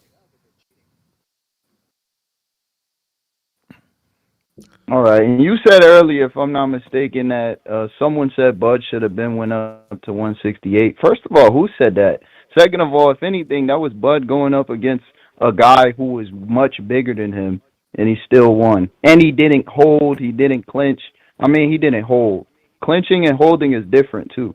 No, they're not. So I just wanted to add that. Well, you asked the question about who said that. We at the same time, Well, what's the difference? What I'm you just getting said at they're is that different. you can't get mad at the Hold on. There's a delay here. The difference is that holding is egregious. That's why they said it hurts the fans. Right. The difference is it hurts the fans, right? Whatever they said, whatever else they said. Don't butcher their words. It makes for a boring fight. But clinching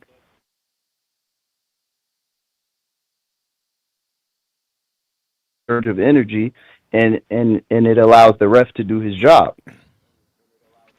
So, but y'all sitting here calling that a foul or something bad. Like, no, clinching isn't bad. I'm not saying that clinching is bad. The rule book says it. The rules say it. I'm abiding by the rules. No, it doesn't. It says holding and clinching. I bet if you Google it, it has different definitions. Well, I'm not interested in what you. I'm not interested in what you bet or what you're gambling on. I'm interested in the facts. The fact is that the rule book says that clinching is against the rules. And by the way, earlier you mentioned, just to be brief here or to recap things, you said that who said that Crawford should have been a 168? BoMac said that. BoMac said they were cutting his hair, and he said, "Oh yeah, he should have been a 168 a long time ago, but I wanted to keep him a 147 to take advantage of that." He said, "Those are his words."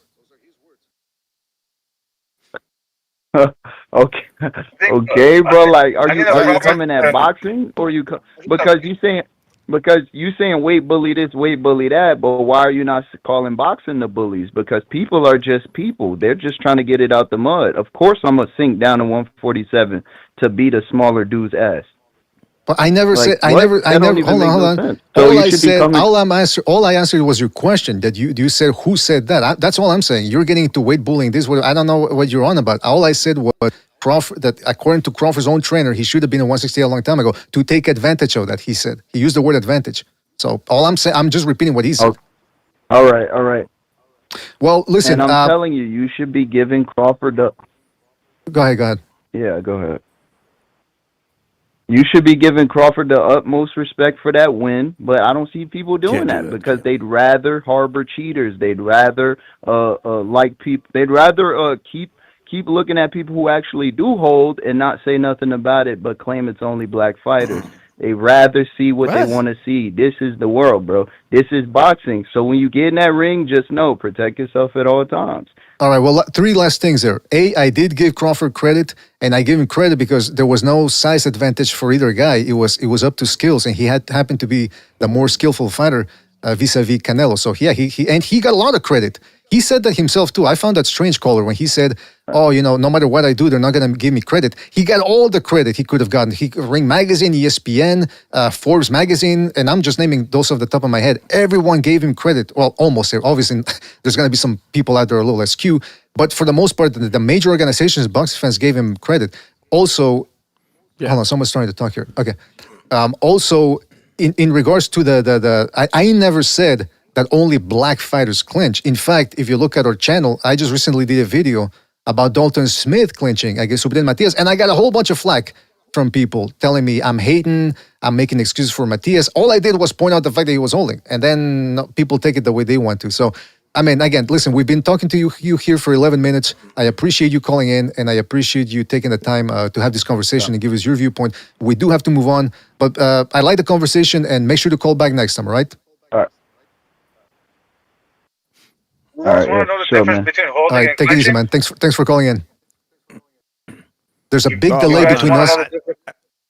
I'd rather have heard it from him. He said he seemed very sure of it. He's like, there's a difference. And I'm like, okay, what's the difference? I'm pretty sure you go read somewhere, you'll find it. What? There is a difference between holding and clinching. The difference is when you clinch, I'm going to tell you right now. Clinching is when you go around the waist or behind the head, like both hands. That's clinching. Holding is pretty much holding the hand or like one of the arms. That's holding. Holding is one of the arms. Clinching is like you pretty much give them a hug fest, like all around the waist and or around the back of the neck with both the arms. That's clinching. By the way, I have to clarify. Holding and clinching. I have to clarify the BoMac thing. He definitely said the whole thing about 168, but I don't recall if he used the word advantage or not. I should have played the video just to make sure about that one. But he did say that the 168 thing. Crawford said the same thing. Andrew Ward said about the whole thing about he's not really moving up to 168. He's just not cutting weight anymore. So those are all the things that clarify. Oh, and then Crawford said that his best weight was 168. That's what he said. We're gonna move on here to another phone call. He was all jacked. He was all big. He didn't just like go up putting on fat. He got all muscular. He had the BDA physique. He had the BDA physique. Oh yeah, that whole thing. BoMac's like, he just didn't cut. It's like no, he put on a bunch of muscle, a ton of it. So. All right, let me go to the phone calls here. Let me go to the real quick phone calls because there's some people. We spent a lot of time with the first caller, so a lot of people have been on hold here for a while. Let's go to the phone calls and then we'll get back to the panel. Let's go to 323. 323, you're on the air. 323, you're on the air. What's on your mind? Sometimes you bring out the brain trust. 323. 323, you're on the air. 323, you're on the air. What's on your mind? Sometimes you bring out the brain trust. 323. 323, you're on the air. 323, you're on the air. What's on your mind? on these phone calls. Ah, come on. Yeah, that was fucking grueling, dude. Ah, come on. That Listen, guy I defend the phone. I defend the callers because they take the time out to call. Even if I don't agree with their positions, I still defend them. Come on. I defend the callers. How could you agree with someone that's making a nonsensical argument? I didn't say I agreed with him. I said I defend them from people like you. Okay, how could you defend someone that's making a nonsensical argument like that? I guess it's like, I just don't get it. Like, does the guy watch the sport at all? Like, the fuck's going on here? Oh. Anyway, yeah, no, holding and clinching, yeah, should not happen. And the reason I think it's happening is either the promotional companies or, promotional companies or promoters, whoever has the most sway, would probably has the say on who gets to ref the fight. And if they know one guy's going to allow you to hold, then yeah, or maybe I don't know. I mean, it's like the fix is in or something.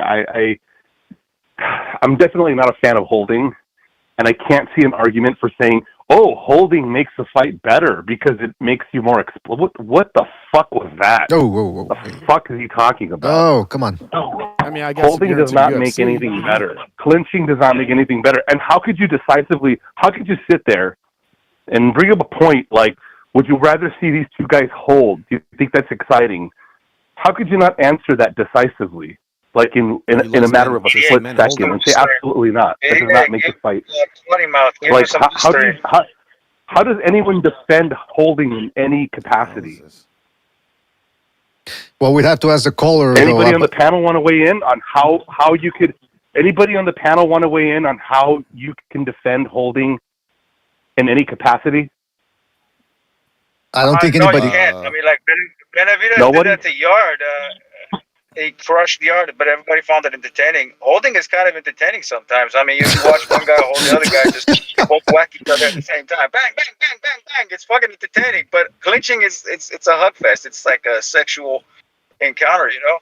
The first time meet each other for a long time, never seen, you know? Okay. Let's take the fine. Clinching and holding. I think holding is really fucked up because you're holding the action, and clinching is fucked up because you're holding the action.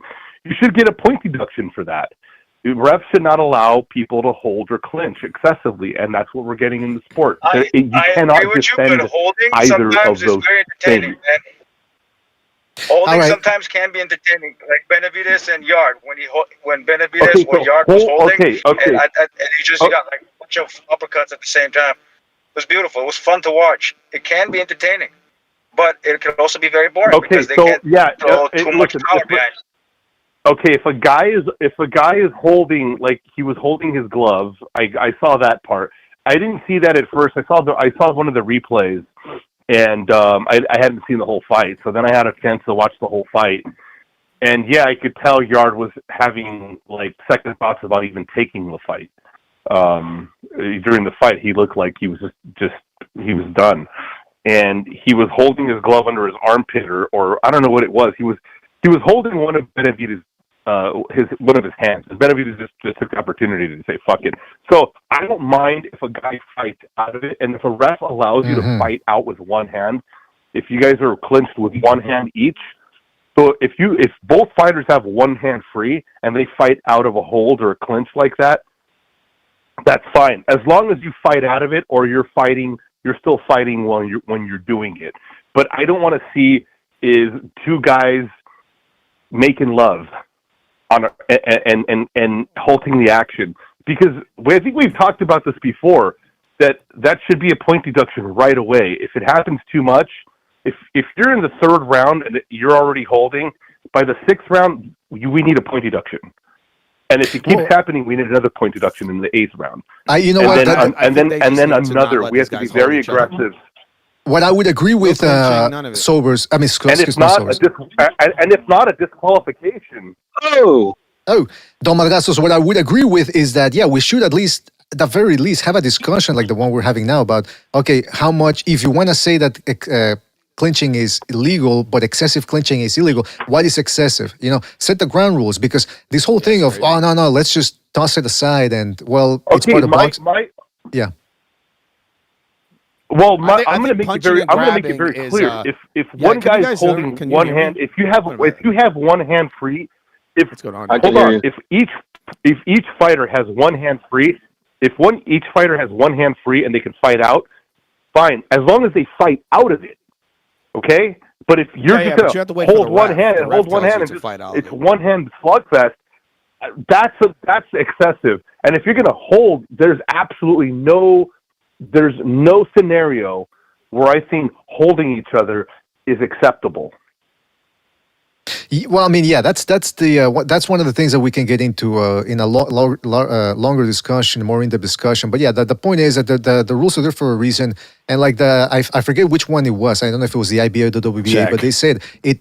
Yeah, okay, we can hear you well, Food. But again, Food, there's a delay between you and the callers. But anyway, Don Margazos, yeah, that's one of them said that it's because it makes the fights boring and it frustrates the fans. And one of the reasons why it's frustrating to me is not just because it's not aesthetically pleasing, but also because it prevents us from finding out who the better fighter is. If one guy can't find on the inside, so all he does is hold and waits for the referee to separate them and reset, then you're taking away one guy's advantage. So that's another one of the reasons why I dislike. You're totally taking and also if you're not good at fighting on the inside, then you better get your cardio up and start trying to box the guy from the outside and not let him get in. Then we'll find out who's who, because this excessive clinching, excessive locking of arms, excessive hugging, we need to start point deducting and disqualifying people. I agree. It's a little much. Yeah. Sometimes in a fight, though, we see guys, and we've seen it before. We've seen one guy that is out of his depth and cannot fight on the inside and will decide to hold, and then the other guy gets a little tired too, and then he'll kind of like just lean in and start holding as well. So there's got to be some really stern decisions going on holding, because I'm tired of seeing fights where, and also the other way around too. I don't want to see another Shakur and who was it that he fought? De Los Santos or something, where nobody threw any. It was the lowest punches thrown in a fight, and they never even came into real contact with each other. They were never even close enough to land a hook, because you've got to be close to your guy if you're going to land any kind of hook or uppercut. And they were never in that situation. That's a great point. So there's got to be disqualifications or point deductions for halting the action in that way too, because I don't want to see running and I don't want to see hugging. You know what? That's a great point. Two things we don't want to see. That's and they're not defensive. You cannot defend either of these things in any capacity. Well, with that being said, for a guy to call in and defend holding or hugging is just unacceptable. All right, I'm not going to let you attack. A boxing fan? I'm not going to let you attack the callers. But shout out to you, Don Margazos. We do have to move on, but excellent points and call back next time. I'm not attacking the call. I'm not attacking the caller. I know. I'm kidding around. I'm attacking his idea. I'm attacking his opinion. I don't know this person at all. But I'm attacking the opinion. I'm not attacking the person. Fantastic. All right, well, listen, Don Margazos, thank you for your call, man, and call back next time, right? Take it easy out there. All right, that was Don Margazos. He's getting worked up there. He's very passionate about holding. You know what I say? If you're doing, you should tango. If you don't tango when you clinch, it's going to be boring. There you go. I think a punch and grab you do a punch and grab twice, they should instantly take a point. Because what you're doing is you're not allowing the other fighter to actually box. Right. You're cheating. Right? That's unfair. You're eliminating I throw a punch, boom, and I grab your ass. You grab a man and grab their ass at the same time. What? No, the inside game is part of the boxing match. If you're like holding and stuff, you're eliminating entire part of the boxing match. Right. And you know what else I'll say about that? I think that the only solution when you get close, you're not supposed to hold. I think the only solution left for us guys is to start making some citizens arrests. think that's what we need to do. We need to start showing up to the fights and enacting some citizens arrest on these culprits. And by the way, real quick, before we get to continue with the phone calls, I wanted to say something. The reason why there's a delay between us and the callers, because we're using all sorts of tricks and extensions and browsers here to get to the phone calls. And that's why we need the Roadcaster. Because if we use the Roadcaster, we won't be using all these workarounds and these browsers. It's going to be a direct line from the sound card to you guys, from the callers to the sound card to you guys. So that's one of the reasons why we really need it. By the way, Food TV, I just boosted your volume because people are saying that you sound kind of low on the YouTube. But I boosted your volume, so I think you should be good. Let's go to a phone call. This shit's so weird because I'm looking at my audio. I'm looking at my audio interface. It's actually too high when I'm looking at here. Listen, I hear you well, but because I just boosted your volume, so I think people are going to hear you properly. Wait, what about now? It's a you lot sound perfect. Now it's in the red. I hear you fine, man. I hear you fine. Let's go to a phone call here, because real quick, guys, I got to get to the phone calls here because some people have been waiting for a while. Let's go to 210. 210, you on the air. 210, what's on your mind? I can hear myself. Hey, Southpaw, what's up, man? Hey, what's up? What's on your mind? Good. Can you hear me? Can you hear me? Yeah, I can hear you, man. Nah. Hey, have you seen American Me? Have you seen American Me at the end when he's like, you're a little too nice or something like that, and then they shank him and they throw him over the thing? I think the quote was, "You got a lot of heart, carnal." And he says something like, "Sometimes you got to take your best shot." Yeah, that's you, BDA. You're getting soft. You're getting soft on these callers, bro. It's when he first hits juvie, right? You're getting soft on these callers, bro. Well, first of all, no, he's talking about the end, guys. He's talking when they shank James, not the almost whatever. Not the love. Well, no, I mean, hey, but no, I'm just kidding. What you were nice to that guy, bro. But he did probably his argument was crazy, and I agree with Don Badrazos, however he said it. But because that guy, but you know what? You didn't catch it, bro. At the end of his argument, he gave away his rationale, and it all had. You know what it came down to? What always rears its ugly head in boxing? Race. It all came down to race, because when he said, "Oh, something about black fighters," then I'm like, well, "What are you talking about? That wasn't even brought up." And he said, "And you brought up how you criticized Smith for holding this last fight. You know who you also criticized recently?" And he probably didn't hear it because they hear what they want to hear because they want to be victims. When you were criticizing Pitbull for his holding, and he's Mexican, you know what I mean? So his whole argument was crazy. Like he said it's not in the rule book, and then you went and you actually quoted the rule books, and then he's like, well, it benefits the fans because it gives them a burst of energy. I'm like, what the fuck are you talking about? Like, no fans are like, the main complaint I get in the Mayweather era is all they do is hug. All they do is hug. So low key, that was probably a Devin Haney fan. You know, he does a double jab and grab. So, nah, man, it's horrible, man. So that was crazy. Like he kept, well, what about this rule? Did you say anything when this guy did this? And you're like, yeah, I did. Well, did you say anything when this guy did this? And you're like, yeah, I did. It's just like throwing shit on the wall to see what sticks. And it was just fucking mind-numbing, bro. Well, I appreciate the guy calling in because most people that disagree, they don't want to call in. And so I appreciate him calling in. But yeah, listen, at the end of the day, I remember when Jake Paul versus Joshua. Yeah, I hear you, man. When Joshua versus Paul happened, how many people complained about it? Because it was a fight on the big stage. And I was happy that happened because I said, okay, finally now people are going to have a conversation about it. But just like with the world titles, now people have forgotten about it. People were shitting on the alphabet organizations after Crawford and the WBC went at it. And after Garcia got a shot at Barrios' WBC or whatever it is title, now all of a sudden people are forgetting. So it's the same thing with the clinching. People are going back to the status quo of, well, clinching is legal because it's part of boxing. No, it's not legal. It's just that the rules don't get enforced. And BDA, we can't afford these Devin Haney, Shakur boxers to keep fighting like that. And I hope they fight the right way because I'm telling you, bro, every time I go watch boxing, I like going out somewhere to like a sports bar to watch it.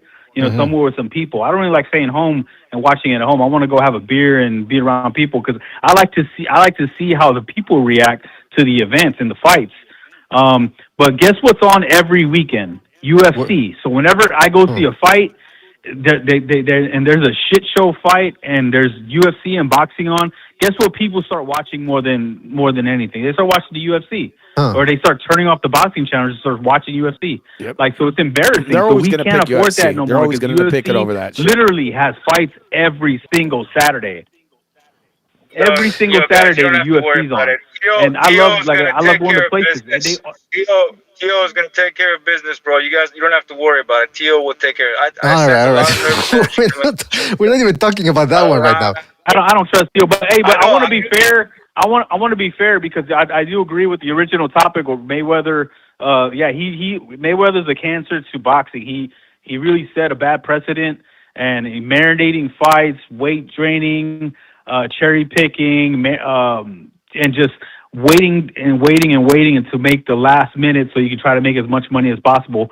But I got to be fair, man. This week was a bad week, and I hope it's just more posturing. Oscar De La Hoya, man, one of the bravest fighters who fought everybody. He's acting like Mayweather, man, when it comes to Virgil. Yeah. And I don't know why Virgil just doesn't come out and say, "Nah, man, let's just fight this guy. Let's just fight." Because now Oscar's making the excuses, man. And I was defending Oscar and Virgil when the original talks happened right after Virgil won. I'm like, "Yo, man, you can't call this guy a duck. It's only been a week." They're just posturing because they're about to go to negotiations. They don't want to seem like they're going to agree to everything right off the bat. But Oscar's, man, this is why I'm rooting for Turkey, man, because Oscar, I see why. If you're in Oscar's shoes, it makes sense, right? Let's go get an easy win and big money in Dallas, where it'll be a big event versus Spence, and that'll grow his brand. And then we have more to bring to the table, and we can demand more. But it's not good for the fans, man. And it's just it's looking like the fight's not going to happen now. Oscar, because he has no fighters left. Golden Boy is like barren. So it's just like it's just sad, man. Like, listen, I agree with the Mayweather thing, but Nostra Sober's I just got to predicted. give Oscar, man. That's all I got to say, man. Just Oscar is. All right. Well, listen, thank you for your call, Southpaw, and call back next time, right, man? Take it easy out there. Yeah, Nostra Sober. Maybe Southpaw would have seen this if he wasn't always like inside the club. You know what I mean? Come on. Hanging around the club and stuff. I was gonna say Nostra Sobers predicted that Ortiz Ennis isn't gonna happen. So it's Sobers. You're starting to turn into Nostra Sobers, Nostra Sober Ramos, because it's that fight's I said the same thing. I No, said you it's not didn't. going to happen. No, you Watch. didn't. I did say it. Look, Sobers, did I not say the same thing? Sobers, I said the same thing. Sobers, you know I said it. You know I said it. All right, hold on, guys. There's too much Why going can't on. we both say it? Yeah, okay, you're right. There's too much going on. I got to get to another phone call here, and then we're running late here. We still got a lot to get to here. As Keyshawn Davis and Brian Norman interviews that we got to watch. But let's go to our phone call here. Go get yourself a cup of tea, BDA. No, hold on. 410, you're on the air. 410, what's on your mind? Cup of tea. What's up, fellas? How you doing, buddy? Oh, Jerry, what's up, man? It's Jerry. Jerry. What's up, buddy? You know who did a lot of holding and a lot of running? Ali. That's right. Ali did, man. Exactly. Ali he'd grab you by your head and pull you in and lean on your neck. He would do this consistently. And then he would spend entire rounds sometimes just moving. Yep. But, I never really got the impression that he was trying to avoid combat. When you take a Shakur Stevenson, this guy is a back foot spoiler that, Ali was doing that to frustrate opponents and maybe get them winded and things like that. It was some strategy. Shakur Stevenson just doesn't have any dog in him to stand and fight. He's got the skill set, the hand speed, he's got everything he needs, but he lacks dog entirely. Now, when it comes to holding and moving and stuff, the reality is there's no clear science there. That's always been a part of boxing. It's when it's excessive that it's problematic, right? It's when it's excessive because you can take any fighter throughout history. They're all going to clinch some and at times, especially if they get buzzed or hurt, and it's understandable. They're all going to move a little bit at times. That's okay. Bivol moves. He'll take a little walk on you. Caleb Plant, there's others. It's the excessive. That's where it's hurtful to the sport because, like one of the other guys mentioned, casual boxing fans, which the sport desperately needs, they don't want to watch that shit. You know what I mean? Mm-hmm. Oh, they none hardly of them want to see appreciate it. real high-end boxing. They No. want slugs that... Huh? But we want to see actual boxing, not Say what? punching grabs. Yeah. Now, I'll say this. Devin Haney, with the exception of the Ramirez fight, I don't see him doing quite as much of that as he gets credited for. I think for a guy that calls himself a boxer, I'll take him over Shakur Stevenson any day. Any day, with the exception of that Ramirez fight. And people said, he was holding in the Norman fight. Well, to a degree he was, but Brian Norman was slamming in with his head, his forearms, his elbows, and his punches. And the reality is, the option there is to tie him up and to let the ref come in and clean that mess up, or to fight him that way, which would have been foolish. That would have been foolish for Haney. And during a lot of the clinches in that fight, Haney was working with his left hand hooking to the body and his right hand hooking to the head. So I don't know. It's one of them things us boxing fans we're just going to have to live with because there's no clear science. No, that fight was excessive. I would say lastly. Hold on, Fool. Let him finish, and then because we got to move on here. Go ahead, Jerry. Yes. Yeah, I would say lastly that there should be more onus put on the refs to tell these fighters, not exactly how they have to fight, but if you're running and you're clinching excessive, you need to be warned, and they need to start taking points for the health of the sport. So thank you for the time, buddy. Thank you, Jerry. Thank you for calling in. Call back next time, man. Really appreciate it. And see, he makes a great point, Jerry, about the fact that we should be putting more. That's why I try to bring up every time a referee fucks up. I try to bring up the name of the referee the day after on the show, because like the first one thing I did agree with the first caller was what he said. Fighters are going to try to get away with what they can. And it's true. Some fighters have that mentality of, if I can win by cheating, I'm going to try it. That's what the onus, like Jerry said, the onus is on the refs to enforce the rules. That's why then we hear people saying, well, it's always been part of boxing. Yeah, because referees don't enforce the rules. And I suspect that part of the reason why we don't see a lot of disqualifications because of clinching and all that is because I think maybe the refs, pressure is put on the refs, maybe directly or indirectly, in a tacit way. Like, hey, don't disqualify these guys, because nobody likes a disqualification, really. People start booing, throw shit into the ring. So maybe that's one reason. I don't know. I still can't wrap my... Yeah, but most times it's always the A-level guy, It's always the A-level guy that's able to do all that fucking clinching. Right. I've seen points taken from the guy who's not the guy who's chosen to win. They'll do like 3-4 clinches. Boom, warning. Next time. I've seen guys get DQ'd on that recently. The guy they don't want to win will get DQ'd because of that. So... There's been one ref lately, Mr. BDA, Mark Taylor, I think his name is, white guy. He's deducted points for holding. So yeah, and then he stopped. In the Torres versus Vianello fight, he was screaming at Vianello, really being stern about it. And then he stopped doing it midway through the fight. He kept doing it. Why didn't you? Vianello kept clinching. Why didn't you continue admonishing him for it and taking points away? No, he just suddenly stopped because I think he got the message. Maybe, I don't know. I'm speculating here, but. Trying to wrap my head around why he would stop warning him and taking points away for the very thing that he was admonishing him over quite sternly beforehand. So, I don't know. We got another phone call here. Let's go to 669. 669, you're on the air. 669, what's on your mind? Oh, boy.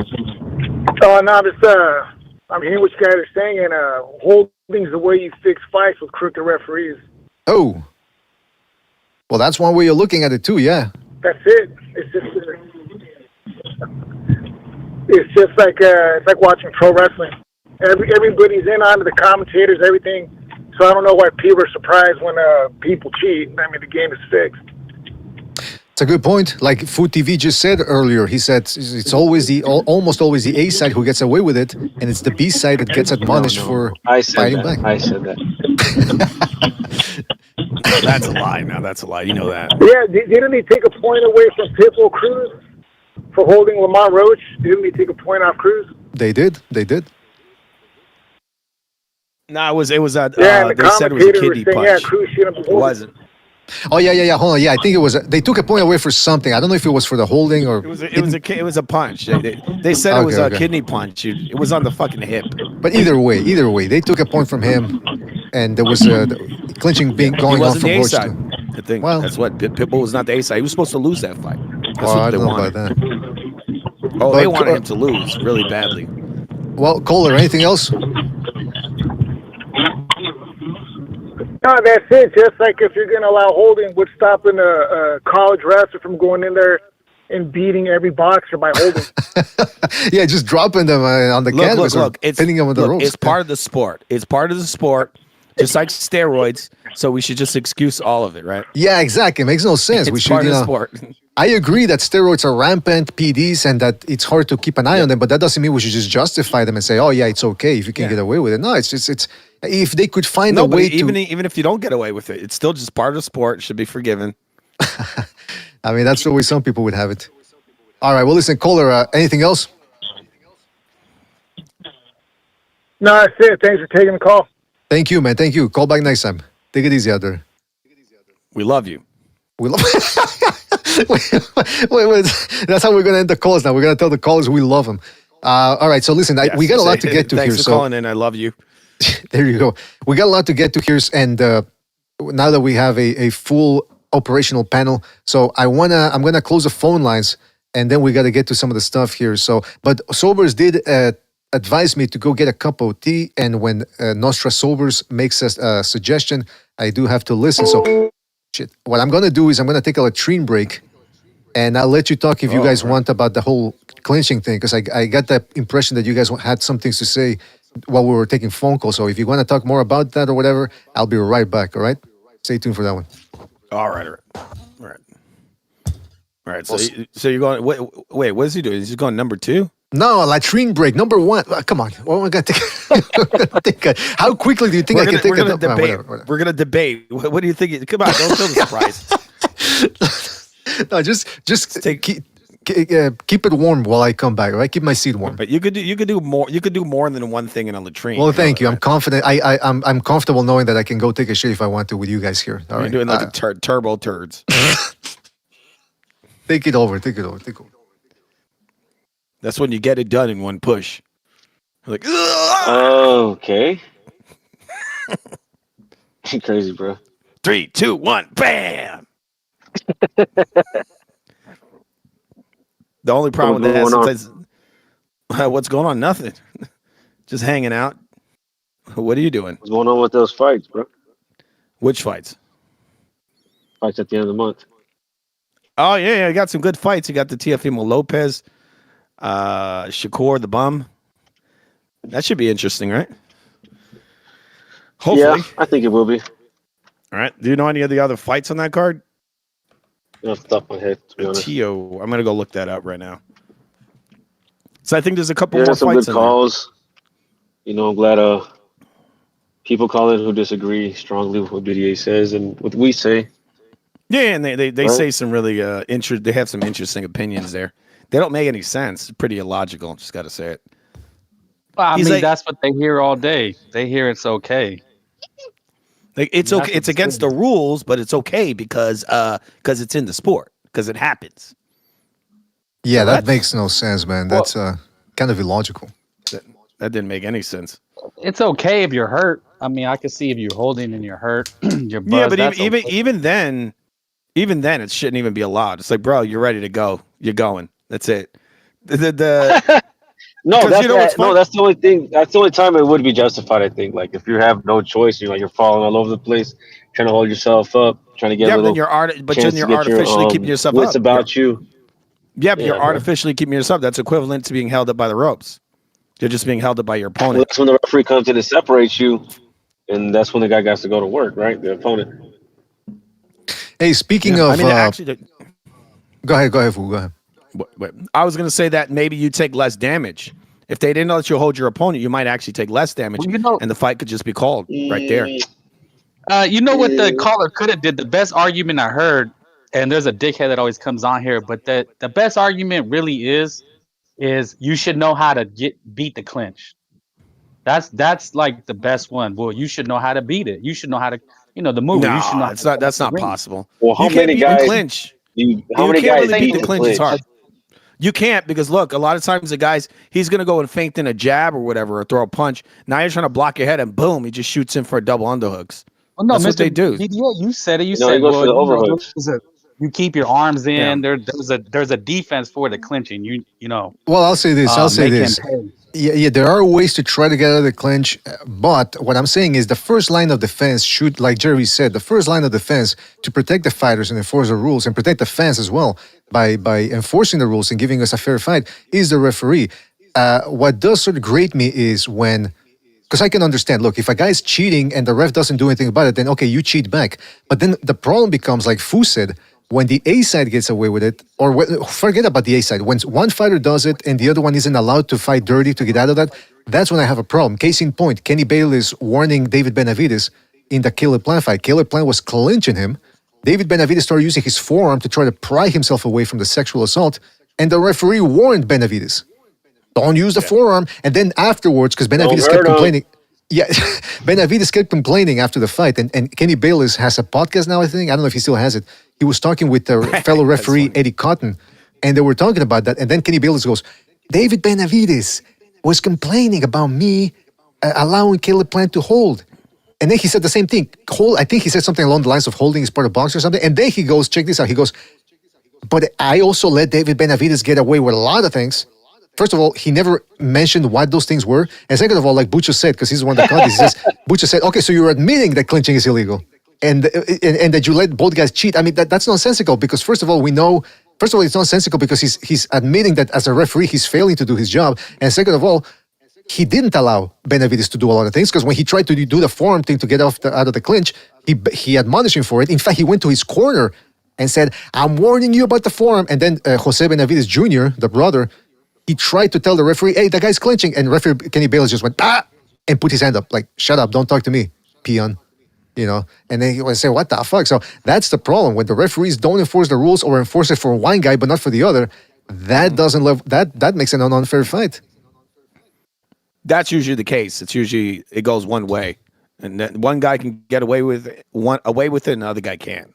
Mm-hmm. That's most times what I see. That's infuriating. Yeah, man. Yeah. Mayweather was allowed to use that forearm excessively. I mean, he was hitting people with that forearm. Well, he did, dude. He did a punch and grab his whole it. career. That punch and grab shit. You do that one time, you should get a warning instantly. Well, because no, that's not allowing your opponent to actually box. You know, that's boom, why one Victor shot, boom, Ortiz, grab. Come on. Headbutted him because Mayweather kept shoving his forearm in his throat. He was smacking him in the throat with his forearm. That punch and grab shit is the worst thing in boxing. That should be 100% outlawed. Well, you know Fighters what should though? not be allowed to do that. And another thing that it's low talent. It's low talent because like Anderson Aldo said after the Jake Paul versus Joshua fight, he said, you looked at what a novice in Jake Paul was able to do. He managed to make Joshua look bad just by running and clinching. Now imagine what a guy like Devin Haney or other guys who have better stamina, more time perfecting that style can accomplish. And on top of that, with a stupid referee or a corrupt referee, the sky's the limit with these guys. That's the same thing I said that a while ago. The fact that guys like Jake Paul and his brother Logan can hang with pro level fighters shows you how effective that cheap technique is. And the fact that there's no talent there. Anybody can do that. Just as long you can go to the gym and learn how to punch, and if you have a good kind of like ability to shoot in, like if you have like a good wrestling background where you're not shooting quick, you could throw a punch and grab. Anybody could do it almost. So really, it should just be outlawed. Well, that's what Frank said the same thing. Frank said when he started boxing, that's what he started to do. When he would run out of ideas as a beginner, he would clinch. So yeah, it's a natural thing. Yeah, you get hit.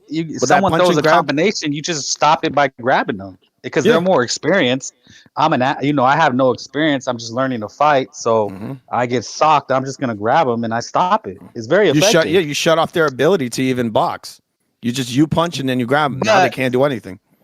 But it's actually very bad because you get more fucked up because if there's nobody in the ring, I'm just sparring, I'm learning, and the coaches are letting me get fucked up because like, bro, stop grabbing. We don't do that here. Like you have to learn how to box, move, slip, do something, and you learn to protect yourself, bring your arms in to protect your body, keep your hands up. But if you're just reaching out, you're going to get socked even harder. I think that's how I almost broke my jaw trying to grab somebody. Hey, by the way, I had no defense.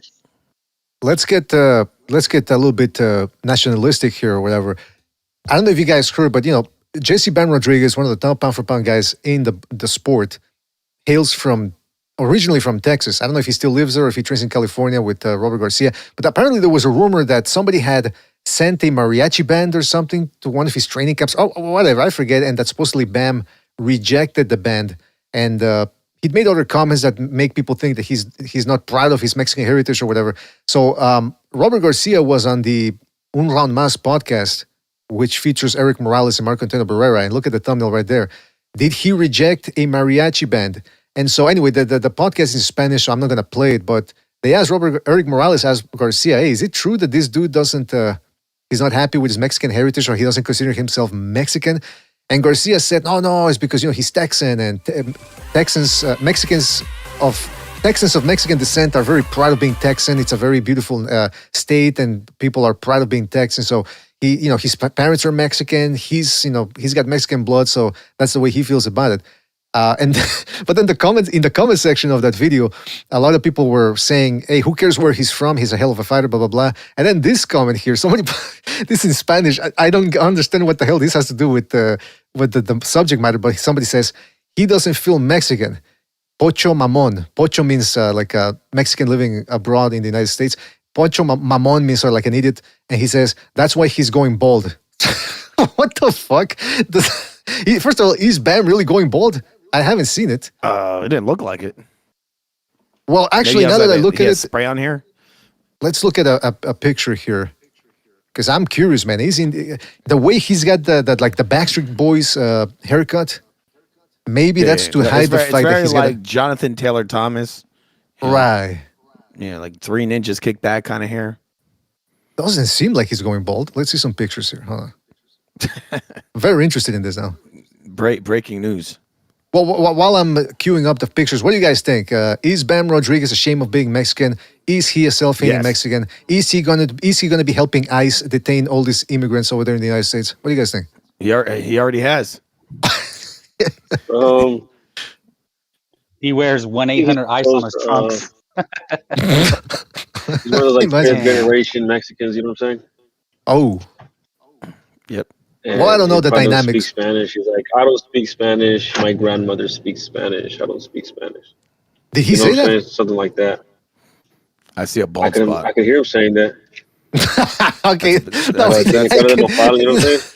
I can imagine him saying that. Yeah. The most important thing is he going bald? Cara de nopal. Cara de nopal. And I can imagine with cara de nopal, he has that cactus face, bro. He looks. You know what I'm saying? No, I don't think he's going bald, by the way. I don't know what that guy was saying. I can see it fucking with that snack. Yeah, it's a good point, huh? He's going to have some side effects eventually. He actually has a big-ass head compared to his body. Yeah. His hairline. Maybe his hairline's far back. Like, maybe he's like the kind of dude that has hair. His hairline's by his eyebrows. This guy kind of far back now. Maybe that's how it is. No? Yeah, Big O Dog TV says, I'm Mexican and I don't like mariachi music either. The one I can't stand is the banda music. You know when they do the super fast pace with the horns? The sort of like carnival music. I cannot stand that. It's grating to the ears. Mariachi music, I like that one. But the banda music, my goodness gracious. BDA likes Spanish rock. That's what BDA jams out to. Yeah. He likes Spanish rock. I like hip hop. No, I'm kidding.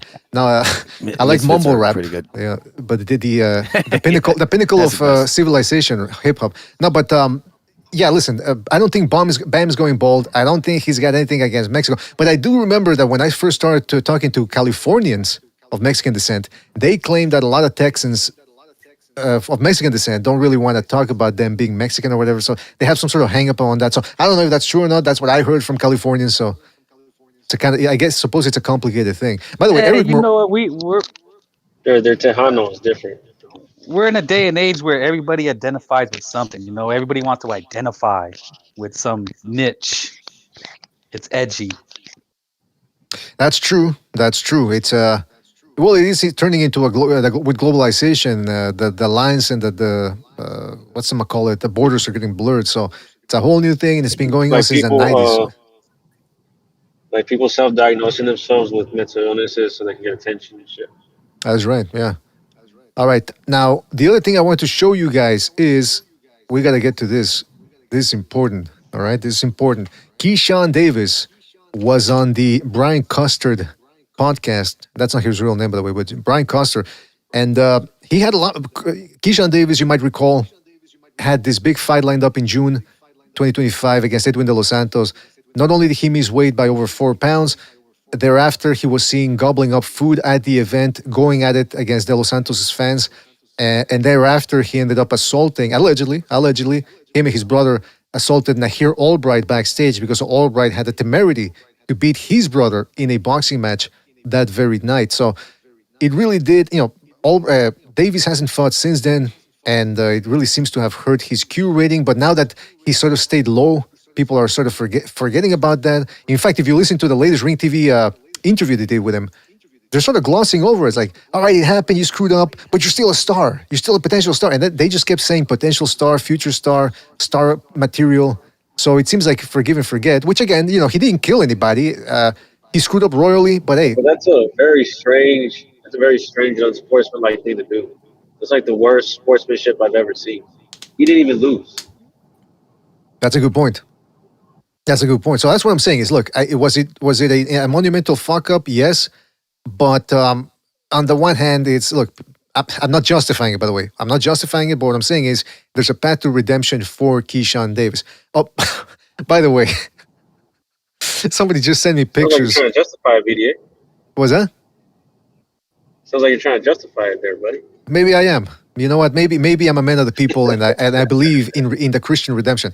Now, by the way, he fucked up royally. I don't think it's gonna be should be held over his head forever. But what I'm saying is at least try to address it accordingly.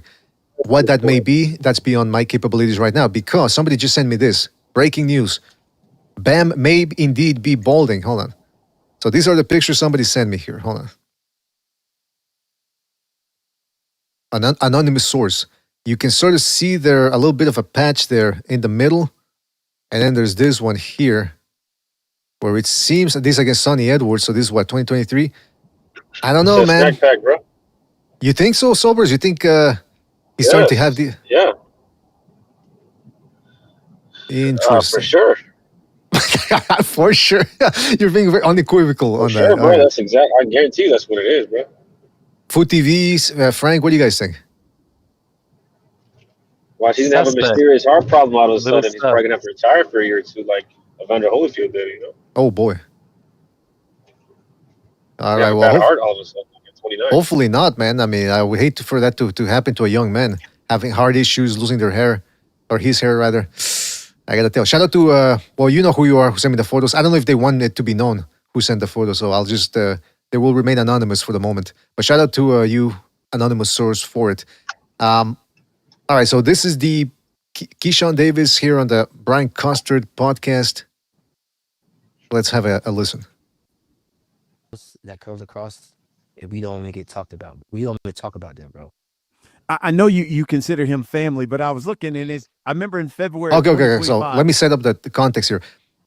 He asked him about Shakur Stevenson because that's one of the big points of discussion that they consider themselves brothers, Keyshawn Davis and Stevenson, and that they will never fight each other. I was unaware of this fact that Brian Costard is going to mention. Check this out.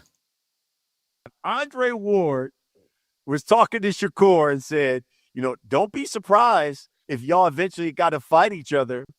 And Shakur said, well, tell Turkey to send the offer. I guess you watched the interview and you tweeted, send the offer then. So what changed? What changed, bro, businessman?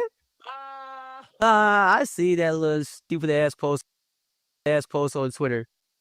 Bro, let me just be real with y'all, because that's the only thing I can do. Like, it was just one point in time where I had a real like I was upset with Shakur about something, and I expressed it to him, and I even told his family I even told his mother, his brothers, because we really deep like that. All right. First of all, one of the things we've been saying here, speculating about, is are these guys ever going to fight? And remember, some of us believe that these dudes' relationship, whatever, is not as strong as they make it out to be. It seems like they're exaggerating it a bit when they say we're brothers. We've been through a lot. We've been through in the trenches. That I believe that's one of their quotes. The reason why I believe they don't want to fight each other is because they've been sparring a lot, maybe, and they know each other, and they're deadly afraid of fighting each other because they know it won't survive the relationship won't survive. But another thing I was thinking was that eventually, just like Mayweather and Zab Judah were friends, and then they became bitter enemies for a while and did fight each other, I think the same thing could happen with Keyshawn Davis and Shakur Stevenson. And then the fact that Keyshawn Davis, and I was so upset, I went to his family. Doesn't that sound a little bit like when you got a wife and you cheat on her or whatever, or you piss her off and she goes to the family behind your back, like he did this and he did, like he tries to turn the family against you. I don't know. That's the first thing that came to my mind. I was like, what the fuck are you going to his family for? What could have happened? But what do you guys think? Do you think that this sort of proves that the relationship ain't gonna last and these dudes are gonna end up fighting each other one day? Well, I just find it strange they have a relationship. They talk about it like it's a relationship, like a lover's quarrel. I never talk about my friends. We have relationships. I just say that's my boy. I don't talk like that. I don't say I have a relationship with Mr. BDA, right? Exactly. Because you don't. Like, come on. Shakur Stevenson up all day, all night, including apparently Richard Hitchison was the one that was having a good time with Shakur. It was an even matchup, and you're just gonna be friends with a dude like that just constantly beat up on your ass. This is this Teo was right all along. This is not a sport where you make friends. You can learn from each other, but Loma brought in Shakur to spar. That doesn't mean Loma is friends with Shakur. You know what I mean? That's you can make friends. You can learn from each other, but genuinely be friends in this sport, I don't fucking think so. I think there's something there that maybe Shakur is probably afraid from Keyshawn and vice versa, and that's maybe both sides have something to be worried about. But realistically, these guys are not even friends, man. This whole fucking facade of them being friends, it's a joke. They're not friends. It's just them trying to us black fighter situation. The black fighters got to stick together. They don't have to fight each other. I don't know about that, but yeah, I don't. If you throw enough money at your butt cheeks, they're gonna start fighting each other. Okay, so you're gonna fight each other when we throw enough money. That's just the name of the game. And Teo was right on that. That's why I respect Teo. Teo is not fucking bullshitting. He's just telling you straight as it is. There ain't no friends in this game, man. Like, I don't act like you guys are friends when you're really not. Stop pretending. Okay, and that's the facts. How come it says that Fu is in the voice chat, but I don't see him here? Did he leave? Yeah, I think he left. It looked like it did. Yeah. Okay. But Gypsy, I don't know about that whole thing. I don't know. But let's keep listening here, because then Keyshawn Davis says, I think he says that he's all good with Shakur Stevenson and that they're never gonna fight. I think that's what he says. Hold on. I told his mothers and his brothers why I was upset with Shakur about it, and I was just fucking. Whoa! Why does he sound like Why does he sound like oh dang, what's his name? What's his name's dad? Oh, Schofield Sr. The one with the dreads. He said, why does he sound like Mama Schofield all of a sudden, talking about Shakur? You know what, man? I didn't want to say anything. His voice sounds real soft, and all of a sudden, we had something going on. I had to go talk to his family. I had to talk to his family about it. I was ready to fight.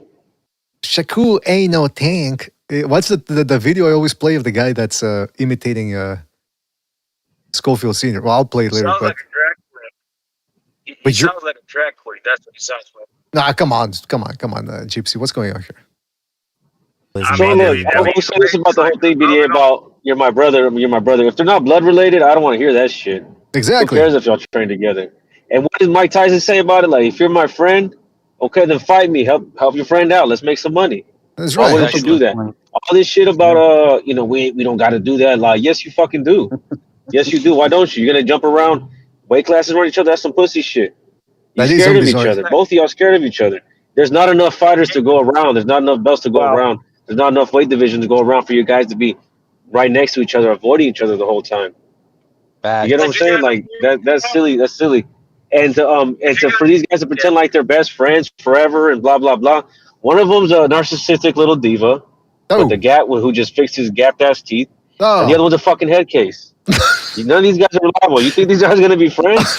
You know what I'm saying? It's like trying to be best friends with Pigeon, bro. It's not gonna work. Come on, man. You went after. First of all, you threw a lot of people under the bus. You threw Shakur Stevenson with his new teeth, basket case Keyshawn, and now you're saying Pigeon is. All right, but listen, Soldiers, those. You guys would be friends, like Sabrina be talking about. These guys would never be friends. there's no chance these guys will ever be friends because there's too much money. I mean, and the thing is, like, if I could make $100 million fighting you, bro, 100%. If you're my best friend, we're doing it. I'm not gonna fucking like hate on you after you beat me or I beat you. It's not gonna change anything. We're gonna make the money and then fucking have a great time afterwards together. That's how that shit works, bro. Like I'm pretty sure these fools. Like, what do you mean they're gonna have a great time together? I know. I was thinking that. we'll party and shit. We're gonna go out and like buy some drinks, get a table and shit, bring some honeys over, that kind of stuff. Yeah, BDA, you ever seen that movie Itauma también? Itauma también. I've never seen all of it. I got bored halfway through. And your mama too. Okay. Well, it was about two best friends. They were just so best friends, but they ended up. Well, watch it. I don't want to ruin it for anybody. But this is what it reminds me of. Yeah, I gotta watch BDA, it. let me read this comment out the chat, please. Sure, please. So someone's trying to get biblical, defending these dudes and their very close relationship. It's actually in the Bible that sometimes male friendships love surpasses that of a woman. Thinking everything is gay makes you the gay one, says Kaiser. So now their friendship is biblical, BDA. Their love is like the love God has for man. And when they lay together, it's not in lust, it's in knowledge. Come on. Sobers, you'd be a good PR guy. You'd be able to sell a product and twist things around the way you do it. No, but yeah, listen. I do agree friendships. I mean, there's two ways of looking at it. And like someone else in the chat said, friends have fought each other before. I mean, Maurice Blocker and Simon Brown, they went to war and they remained friends. They were friends before, they remained friends. Jamil McCline versus Chris Bird, Renato Hernandez versus Carlos Hernandez. Or I forget if it was Carlos Hernandez, it was Salvadorian guy. Johnny Tapia versus Barrera. Friends fight each other and they try to rip each other's heads off. Peter Quinlan versus Danny Jacobs. Who against who? What? Peter Quinlan versus Danny Jacobs. Oh, they were friends? I didn't know that. I thought they were just acquaintances. They were friends. They said they didn't want to fight each other. They were friends. Huh. And so was Danny Jacobs and what's his name? The technician. Daryevchenko. They had the same trainer. Yeah. Interesting. Yeah, I mean, they were in the same gym training together. They still fought for a check because they want money. Yeah, it's a weird thing, man. It's a weird thing that these guys don't want to fight each other. So, I mean, and then, like I said, Keyshawn Davis ends up saying afterwards, like, yeah, we're not gonna fight each other. And then Brian Coster goes, "I love it." Or, let me see if we can find this part. Pressed it to him, and I love it. I even told his family, I even told his mother, his brothers, because we really deep like that. I told his mothers and his brothers why. Yeah, you real deep, huh? Knee deep. Oh, come on. I mean, come on, man. You're mine now. That's all that you go. You are mine. You are my meat. You're my possession. Look, sometimes it makes sense. Like let's say, for example, what's that guy's name? The freaking the guy that won last week and against the German guy. What's his fucking name, bro? Caballero. The Kurdish guy. Caballero, yeah.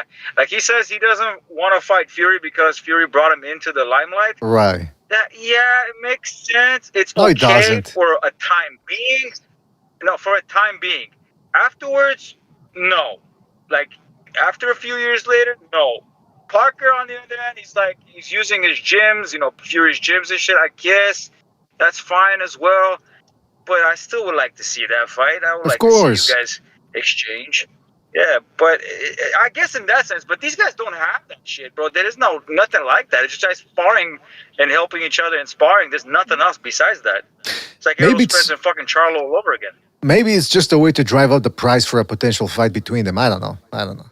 With Shakur about it. And I was just fucking with the media for real, bro. I even told his mama and his brothers, like, bro, even though I'm mad about Shakur, bro, I'm never gonna fight him, bro. Like in the moment, I'm like, bro, I'm never gonna fight him, bro. I'm never gonna talk about him in no interviews. That's my brother. I love him. I'm never gonna fight him. I ain't gonna fight my brother. Real. That's my brother. They gonna know that. Okay, come on. You know what I'm saying? Once you release this, but bro, I was mad at Shakur. I was just. Why's he got a list? Why is he talking like that? I was mad at Shakur. He sounds like somebody's grandmother. Talk like that, bro. Baby, I love you, baby. I ain't gonna fight my baby. Oh, you guys are fucking. I would never fight Shakur, bro. Like ever. I would never fight Shakur. Never. And you know he feels the same way. Yeah, bro. It's yes. so dumb. You know he loves you too. Over my Do you know how much he loves you, though? This is weird. This shit's weird. Just like that video you were showing earlier with Teofimo Lopez with that Quadroon chick, that fucking Quadroon bitch. Oh. He said, look at this video here. And it's like they're trying to make him get embarrassed because that's with that video of Crawford. Supposedly he's punking him out. Right. And you remember that? Do you remember that? You look scared, didn't you? And he said, Shakur Stevenson's going to fuck you up. Now, what do you think about that? Like, it was strange. It was like, like they're trying to embarrass him or some shit. Yeah, I'm telling you, it's a weird thing going on here, like humiliation ritual in progress. I don't know. Oh yeah, it's so stupid. That's what I'm saying. Like, it's hard to see Teofimo Lopez winning this, dude. It's like they're setting him up. I see it already. Yeah, they shouldn't allow these guys to bypass opponents. I don't care if these guys are friends. That would be if it was Turkey. If I was Turkey, what I'd do is I'd force them to fight each other. It's like you guys think exactly. It's like you guys think you control the sport. You don't control shit. You're fighting. That's it. And you're fighting him next. You just make him fight him. Fight on his car. No, I control. I do what I want. He helped me. Like one of my real close friends, I call my brother. He just died September 30th. All right, so this is where he gets sad because he's talking about a friend of his that died. You have another fake brother that died, huh? Nah, come on. I'm so gonna have the bag. Give me some perspective on this. Is that a picture of himself behind him? You know what? I just noticed that. Yeah, what the fuck? Like, it's like the Tony Montana. Remember Tony Montana? He had the painting of him in Elvira in the mansion there. He has a picture of himself butt naked, hanging on the wall. Him and Shakur painted this for me. Shakur painted this for me. You see how much of an artist he is? It's like in Titanic. Obama has a podcast too. He's a podcaster now. Fake Obama. Right. That guy, that guy's terrible, right? He doesn't know anything about boxing. I don't know. I don't know too much about Coster, but he brings in some interesting interviews, man, for sure. Yeah. Active and everything, you know what I'm saying? So that was another moment when I was down and out. Shakur was there for me, you know what I'm saying? So, bro, it's deeper than boxing, bro. He just really want to see me win. You know him so intimately. Wow. Listen to him. Know him so intimately. That's what he's saying. Yeah, see me win. You know him so intimately. Give me some perspective on this because. Give me some perspective. You know him so intimately. Well, give us some perspective on this. Well, his butt is smooth. You know him carnally. Tell us some more about that. You know him carnally. He has a sweet smile. I told him, Shakur. So Shakur, your teeth are perfect. You don't have to change anything. I told him not to get that surgery. I love the gap in his teeth. I miss it. I used to put my tongue between that gap. Whoa! Oh, man. Gay. I need that soundbite. You need that visual. No, not the visual. He used to get food stuck in that little gap between his teeth. It's a savor. People always say, well, Tank at that y'all's weight is probably the most explosive, most athletic fighter there is. And then you got this other factor. You say, All right, hold on. I don't even know what he's talking about there. Let me go to another.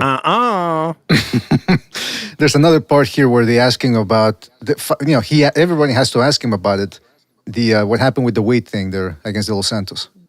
This is my first opportunity to talk to you in so long. And let's talk about what happened in June of last year, because you had that fight with De Los Santos. She came in like 4 pounds over. They took your title. There was like a backstage brawl. They took your title as if he didn't deserve, like it was an injustice. Like, can you believe they took your title? They subjugated you. Right? They subjugated you. When they subjugated you, how did you feel? They did you wrong. Exactly, yeah. Did you feel that it was racism? Came in like 4 pounds over. They took your title. There was like a backstage brawl. My brother, what happened? There was like a backstage brawl. He's I knew the brother was coming in. He's acting like it had nothing to do with him, right? He's acting like it had nothing to do with him. He was the reason for the brawl. Picking up. It was a backstage brawl. My brother, what's up? I want to see a white interview do that.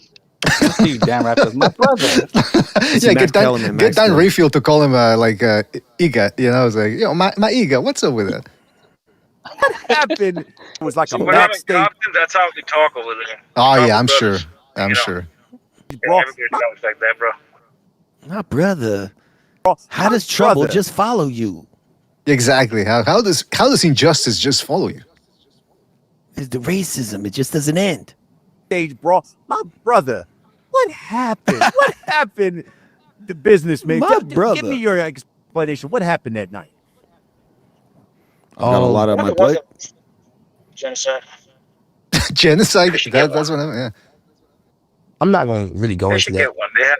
honestly, because there's really no point. I have a fight coming up January 31st, and I rather Oh, he just doesn't want to talk about that. promote the fight of positivity, really. Mm-hmm. And I moved past that, and I'm just The reason he here to says say that is because he was the cause of all the shit that happened to him. Yeah, exactly. The brawl was because of him.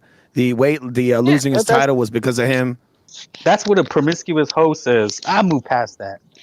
We're just gonna move past that. I just like how that host was trying to pretend like, oh, trouble's just following him. Like, bro, he's the cause of all this. Yeah, it's almost Did like you they're trying forget to that? excuse. Yeah, they're just trying to excuse what happened. It's almost like he had no agency in it, and the thing just happened, like a bad accident or something. What's funny is that Keyshawn, he was just like, yeah, I was the cause of all that. I'm just gonna pretend it didn't happen. Like, does this guy not know that Keyshawn was the reason for that? He knows, but Keyshawn knows he was the reason. Remember, when these guys are doing interviews, they got to go through people to get to the interview. You know, they got to go through PR people and the representatives. So I think that's why they got to handle these people. And also, if he comes at him in a way in which Keyshawn Davis, and he probably, you never know, he's the type of guy probably that perceives things like Shakur Stevenson. You ask him a question and he thinks you're hating on him. So just based off of that, he could cancel contact with you. You'd never get an interview with him again. So these guys live on interviews or off of interviews. So they got to be What if careful. he loses his mind again and just attacks him? Oh well, you're gonna see. There's a point. There's a point where it seems like he does lose his marbles a little bit. He gets showbiz eyes. The showbiz eyes. Ah, come on. Now, see, he's got to bring. He's got to bring up showbiz. His eyes just get much wider. They don't get. They can't. That's why they can't make. They can't make choices. Like for example, like that IFL TV guy, the black dude. I forgot his name. Kind of Indianish. He never chooses a side. That guy's not black. He's Indian, bro. He's like Flash Indian black, bro. He's got a little black in him. No, he's not. He's not black at all. Why are you asking me that question? He looks like Kumar. Why are you asking that question? He looks like Kumar. Yeah, sure. What are you talking about? That dude, bro. Yeah, that dude is like, he never, when they ask him a prediction, he never like says it like, oh, I think this guy's gonna win, because he doesn't want to get on the bad side of the other guy. So you could have always an opening, so you go over there and talk to the other dude, even though if he loses or wins or whatever, it doesn't matter. Especially if he loses. That's what these guys do. So they want to be nice to everybody, so they can just have an avenue all the time to talk to anybody they want to. Well, we got to keep watching this interview because I think that the audience is really captivated by this interview and they really want to hear what Keyshawn Davis has to say about that June 2025 real ruckus that happened. I'm back and better. I put faith into God ever since that happened. I had to look at myself. I looked in the mirror and corrected my wrongs. After I looked at myself and corrected my wrongs and went to everybody and gave everybody apologies, then I had to check my circle around me. After I did my circle check. When was the last time you guys did a circle check, by the way? Not a circle jerk, mind you. That's another thing. Yeah. I heard that Turkey did a circle check on Crawford. He did it on Crawford once before. Nah, go on. What? The brown circle? He did one once. The brown circle check? Is that what they're talking about? Oh, yeah, for sure. You guys are too much, let me tell you. You had to check it. Look, BDH, for that guy who was talking about the biblical male love, I put a screenshot in the chat. Oh, okay. I want to show everybody. It was actually Plato who spoke about it first. Hold on, one at a time. I don't know how close you are with your brothers, right? That aren't blood related, if you're not twins or whatever. But would you wear the exact same outfit? Yep. Your homeboy does. Would you wear the exact same outfit, BDA, to an award show or something, or just to go hang out? Never. Oh yeah, remember the other day, sobers, I told you guys about the Red Sox hats. You see the hat? Yeah. But look at these. You see these dudes wearing the exact same outfit? Like that's very girly, very girly. That's what couples do, right? It is. Like the girl will have "I'm his" and the dude will have I'm hers. Or they'll wear like You know what I'm matching saying? outfits. They'll wear the same colors, even if the The outfit's matching, the different. They'll wear matching the same. outfits, yeah, that's They wear the very, same colors. it's cute. It's cute. And you can Oh, see yeah. who the masculine one is, right? Because he's like leaning, like he's the boo. He's standing forward. He has a power stance. And Yeah. you see Shakur Stevenson like is laying back with Yeah, his hip kind of out. You see his broken wrist. Look at his left hand. He got a broken wrist. He can't even You make know, a little, fist. like he's Look about at to that. snap it. You can't even make a fist. Keyshawn's like, I don't care if Keyshawn looking like, don't look at my nigga. She's like, you could Yeah, look. yeah, like don't look. Yeah, Keyshawn got that. Don't look at my bitch face. You know. I like the way you hold my hand, Shakur. Shakur is hiding his heart out for him right now, bro. That's what that is. And on top of that, maybe for Halloween, but not for this shit, bro. Like, your bust buddies can probably do it for Halloween as kids, but not like fucking adults, bro. Let's just like fucking look stupid as fuck. Yeah, that's disgusting. Is this a real photo, by the way? Grown Is man, this bro. real? Is this a real photo? That is a real photo. I would hope not. I'm sitting here and praying that it is not, because some weird shit. You're Going not on. bringing AI? I don't bring it. No AI touches my content. Okay. There you go, man. There Straight you out go. of Davis. Straight out of Davis. When, you That's know, that photo. I got back into the boxing, you know what I'm saying? So like I got you back in. all summer, man, it was just, reflection of my wrongs, of actions, and how I can be better and back and better. And, They got matching thongs. What was that? They got matching thongs, BDA. Yeah, I mean, what the? Okay, come on, man. Oh man, you guys are too much, man. All right, now here he talks about how after the Los Santos fiasco, he actually he had a bit of a recidivism. What do they call it? When someone's got mental issues and they suffer another, like a relapse sort of thing. the biggest mistake back in June. And after I made that mistake, I was still depressed. I was drinking every single day from June kidding? to What? August. And then crazy. in August, something happened to me outside of boxing within my city, and I embarrassed myself again. And that's why I had to promise myself, like, Keyshawn, you need to stop drinking. Like, you tripping, you throwing your life away. I text my brothers like, yo, I don't want to be here no more. They pull up on me. I'm on top of a garage, just looking over a garage, like as if like, yo, if I jump, what's gonna happen? Like, you know what I'm saying? Like, people don't know what I've been what? through Right. leading up to June and after June. But What did he just say? Who's Wait a minute. Listen to Solvers, man. Solvers got no sympathy, man. Solvers has no sympathy whatsoever. Poor guy is talking about almost. He's gonna jump off a garage. No, BDA. If I was Custer, I'd have been like, "Did you think about doing a flip?" Okay, come on. His story's high, maybe. This big ass garage. You jumped off a garage. He's gonna jump off the garage. Oh my god. What are you gonna do? Twist your ankle? What an idiot! He's a moron. Yeah, I know, right? I mean, like, one-story garage. If I jump Come on, off this like that. garage, what's gonna happen? He didn't say a. He said a garage. No, you didn't say that, man. Come on, man. Let's hear that. How Again. would you? What if I jump off this garage? So, parking structure. How about like, as that? if That like, sounds yo, better. if I jump, what's gonna happen? Like, Where was pull he? up on me. I'm on top of a I'm on top of a garage, just looking over a garage. Yeah, he said the top of. Oh, you're right. He said top of a garage. What the fuck? How tall? How tall is his? Maybe he meant like those parking garage areas. Right. Yeah. Maybe that's what he meant. Right? Or maybe he's just being a little drama queen. He was like, those little apartment. Those when you're staying in an apartment, they'll sell you a garage, like a little storage space, like a little one-story shed. Exactly. Yeah. That's what he's talking about. This is like a rich folks' home, and it's got a big old parking structure. That's probably what it is. That has maybe. to be something like that. It can't be. Has to be. Yeah. What if I just what if I just dive head first off this parking garage? I'm on top of a garage, just looking over a garage, like as if like, yo, if I jump, what's gonna happen? Like, you know what I'm saying? Like, people don't know what I've been through Right. leading up to June and after June. But you know I what? just don't know. He's like, I've been through so much. What if Custer told him maybe you can fly? No, come on. You imagine Custer's like a psychopath that he targets mentally ill people and he drives them towards more. Yeah, that would be insane. Maybe you should jump. Maybe you should jump, Keyshawn. I know the answer why he's talking like this now. Keyshawn, I'm the one. No, sorry, Shakur. Well, Keyshawn, I think he freaking betrayed him with another man. That's what happened. Oh, That's probably what happened. He's feeling guilt. That's He's feeling a lot of exactly what guilt. happened. Hey, Feeling who a the lot of fuck? guilt in. Yeah, and I think Tio knows all about this too as well. Holy I'm crap, we here. found out I'm the back. answer. That's why he wants to kill And I'm himself. better. And it's Yeah. only because God, That Jesus explains it. Christ Himself, that I'm back and better. And it's only and the only reason why I got this January 31st fight was because I was obedient and I just trusted Him. I had faith in Him. And y'all gonna see this pain that I have in that ring, January. All right, so that's the part that I wanted to Trusted look him. at. Look at his face when he starts talking about I God. had faith in Him, and y'all gonna see this pain that I have. I mean, he starts getting closer and closer to the camera, wagging his finger. You see Custer there. He started laughing nervously, like, his natural reaction to somebody getting near and near, even though they're separated by miles away, and they're talking to the internet.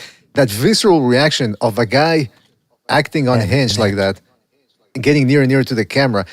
Earlier we saw a clip, we heard a clip of Brian Coster trying to play up he was trying to add a little pep to his voice. My brother, like really trying to connect with him.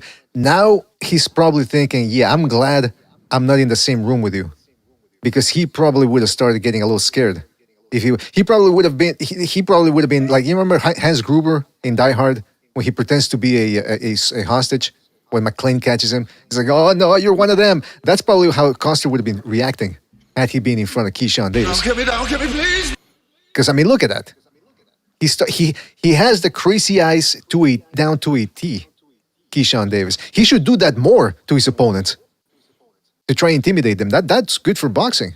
I don't know why he doesn't do that more often. Ring January 31st. Yeah. I had faith in Him, and y'all gonna see this pain that I have in that ring January 31st. I like it. Oh man, that's a true testimony. I What like you it. just That's a true testimony. That's a testament to our Lord and Savior Jesus Christ. That is the Holy Spirit in you, Keyshawn. We couldn't want TC and we didn't want Keyshawn. That's what happened. Right. That's the story. Next time you It think makes about sense. jumping, just remember you can fly. Oh, come on. Imagine Custer starts egging him on like, what? I believe I can fly. You know that Michael Jordan Come on. song? No, the guy is pouring out his heart and you guys are making fun of him. I really don't approve of this. I'm just gonna say that right now. I don't approve of this. Hold on, somebody's sending me Pour it somewhere else. Pour it out here. You know what I mean? Like he's making it evident that he's like bitching and whining. You could pour it out somewhere else. If he's that sad.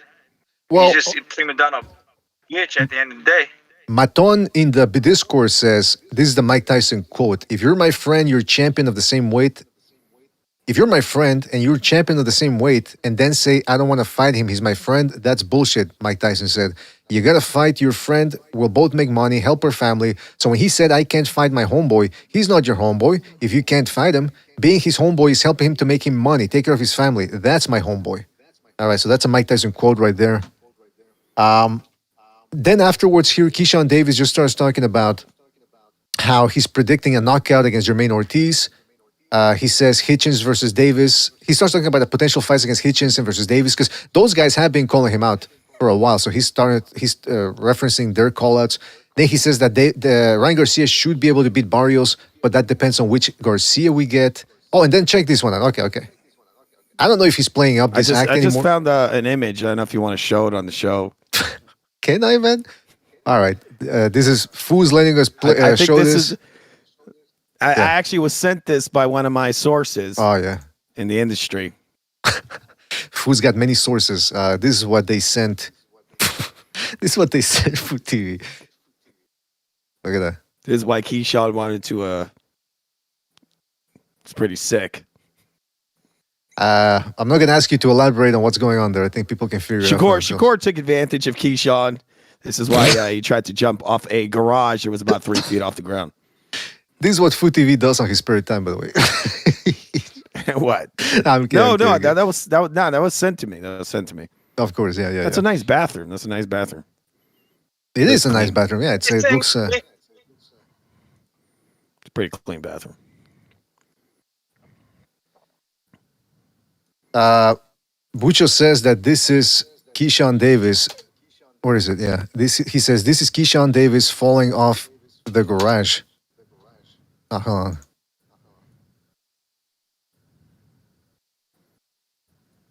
Is this thing even fucking working? Hold on. I wiggle a little bit, BDA. A little bit of wiggle.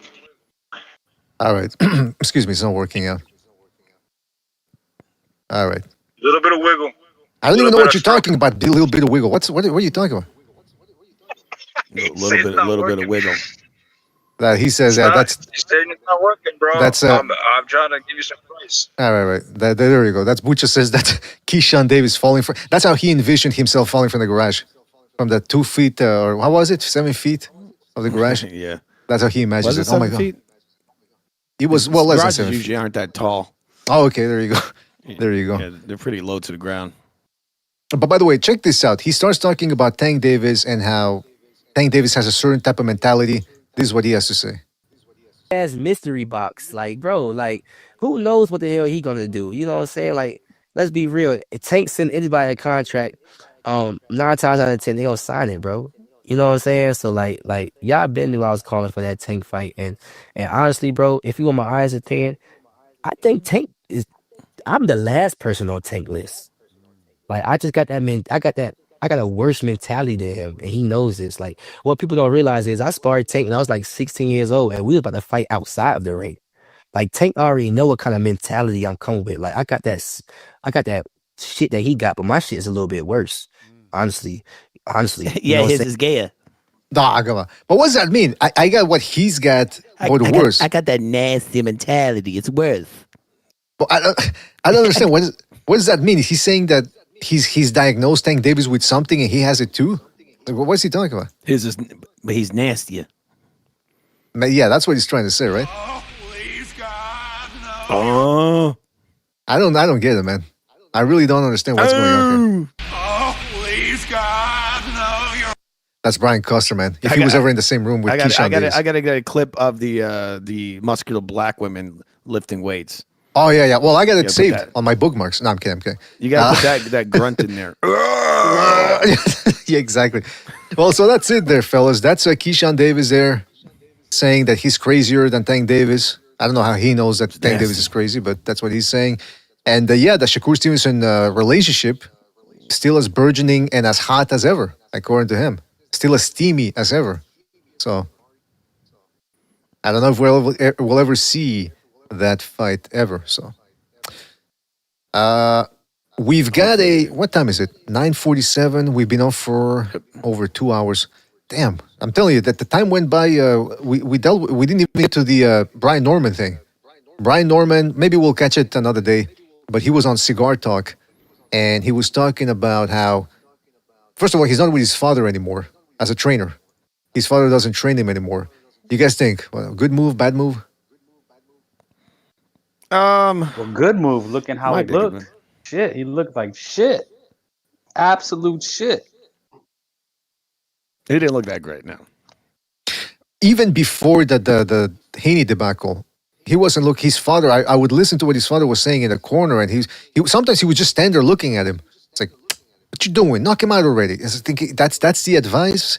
And then again, you know my take on it. Sometimes a trainer, there's only so much a trainer can do. But Brian Norman Sr. wasn't exactly being very forward or clear with his instructions. So yeah, even Brian Norman Jr. said, yeah, it was difficult letting my father go as my trainer, but he's still around. He said he's still going to be in the gym and whatever, but it's just that someone else is going to be taking on the primary duties as a trainer. So he also said something interesting that they asked him what happened in that Haney fight. He says, I just wasn't there mentally. Physically, I was there, he said, but just I never got that adrenaline jolt. I never got nervous. And then he asked him straight up, did you overlook Haney? He goes, yeah. Norman Jr. says, I overlooked him. I underestimated him. And I'm thinking, okay, but that's whose fault is that? You know what I mean? Like, it's your responsibility to not only show up physically in shape, fit, but also to be mentally alert. That's what I don't understand. Because Ryan Garcia comes up with excuses all the time, right? One of those excuses was after the Tank Davis fight, he says, well, I wasn't training. I wasn't in the correct state of mind. I wasn't living properly. And I'm thinking, okay, but whose fault is that? I can understand if a guy goes in there injured, Again, that's not an excuse necessarily because if you showed up injured, it's on you. But I understand that okay, you weren't 100%. There's a little bit of leeway in saying, hey, let's get a rematch going or whatever. But when a guy says I wasn't there mentally, unless it was something exceptional like a family member died or something like that, that's on you, right? That you weren't there mentally, you weren't focused. What does that mean? You weren't there focused. Why wouldn't you be focused for one of the biggest fights of your life, if not at this point the biggest fight of your life? No, it's an excuse. That's all it is. I mean, that's I usually try to be sympathetic towards boxers, but here I just don't get what he was trying to say. I wasn't there mentally. And then he says He's in another usually go ahead. He's covering for himself, you know? You look like shit, so he's trying to lie, basically. He couldn't make the adjustment, and that has to do with both him and his father, right? Right. You can, and you got to blame your dad because he got that the outside view, so he's gonna know better than you. He should, yeah. And he just couldn't make the adjustment. So yeah, and that's the thing though is go ahead. Oh, I was gonna say I don't think it's the worst move. I think maybe you need some change there. I agree. You need somebody who's got better eyes. Who could say, hey, you need to do this. Look, you're smothering your work. You're jumping in. You need to find your range and set some stuff up because that the whole fight was rinse and repeat. Exactly. He just kept leaping in and getting tied up and all that. That's why I said, look, I blame Haney for the clinching and all that, but at the same time, how come the Normans didn't understand that that's what he was going to do? Like he does it all the time, Haney. He does it all the time. That's his main line of defense. Dip below the waist, let the guys overshoot the runway, and then he just clinches them. How did they not know that was going to happen? Or maybe they did know and they just didn't have a plan for it. I mean, I don't know, but it's ridiculous for that Norman's to happen. And then here's the other thing. Norman in this interview, he says, I was in training and then they would bring in these interviewers asking me questions while I was training. And I think, well, wait a minute. You just said earlier that you were physically fit. So who cares if they were asking you questions in the gym? You still managed to get in good shape. So why did that bother you so much that they asked you questions while you were training that you couldn't beat Devin Haney at the end of it? Because of that? Like, it makes no sense. So look, boxers, that's their natural inclination is to grasp onto things about why they couldn't come out. Yeah, but when you get turned down by a girl, do you say it was you or you say she was a bitch? Well, the police reports... my game wasn't strong enough? the police reports say other things. I'm not going to get into them. But, I mean, yeah, normally, look, I understand that the inclination is to make excuses, but at the end of the day, that doesn't necessarily mean that's what happened. It doesn't reflect reality. They're excuses. So, I don't know. We'll see. Look, I like Brian Norman Jr. I like his style. But yes, if he could just sharpen up that control of range, that control of distance, I think he's going to be deadly. And he could potentially take over the welterweight division. And even, look, with enough adjustments, yeah, I think he could beat Devin Haney. If they would have prevented the clinching, who knows how the fight would have turned out. So we can only speculate and wonder in regards to that. Be that as it may, we've been here for over 2.5 hours. We do have to go. Anything else you guys want to say before we move on? Anything we missed? So many things. Okay, come on. Oh, you didn't talk about the Al and Oscar, but you can do it another time. It's just a lot going on. It's like there's nothing, then it's crazy, then it's a lull. So did you show then he gets the bizarre Tank Davis video where he does a weird squat? Yeah, somebody posted that on the Discord. That was weird, to say the least. I don't know the reasoning for that. Well, what was that? I don't know, man. I don't know what the context is. I don't know. I mean, could you imagine him and Keyshawn Davis in the same room? Oh yeah, that's that's like a loony bin, man. Yeah, man. All you need is Ryan, and that's all set. That's set. Yeah, imagine that, man.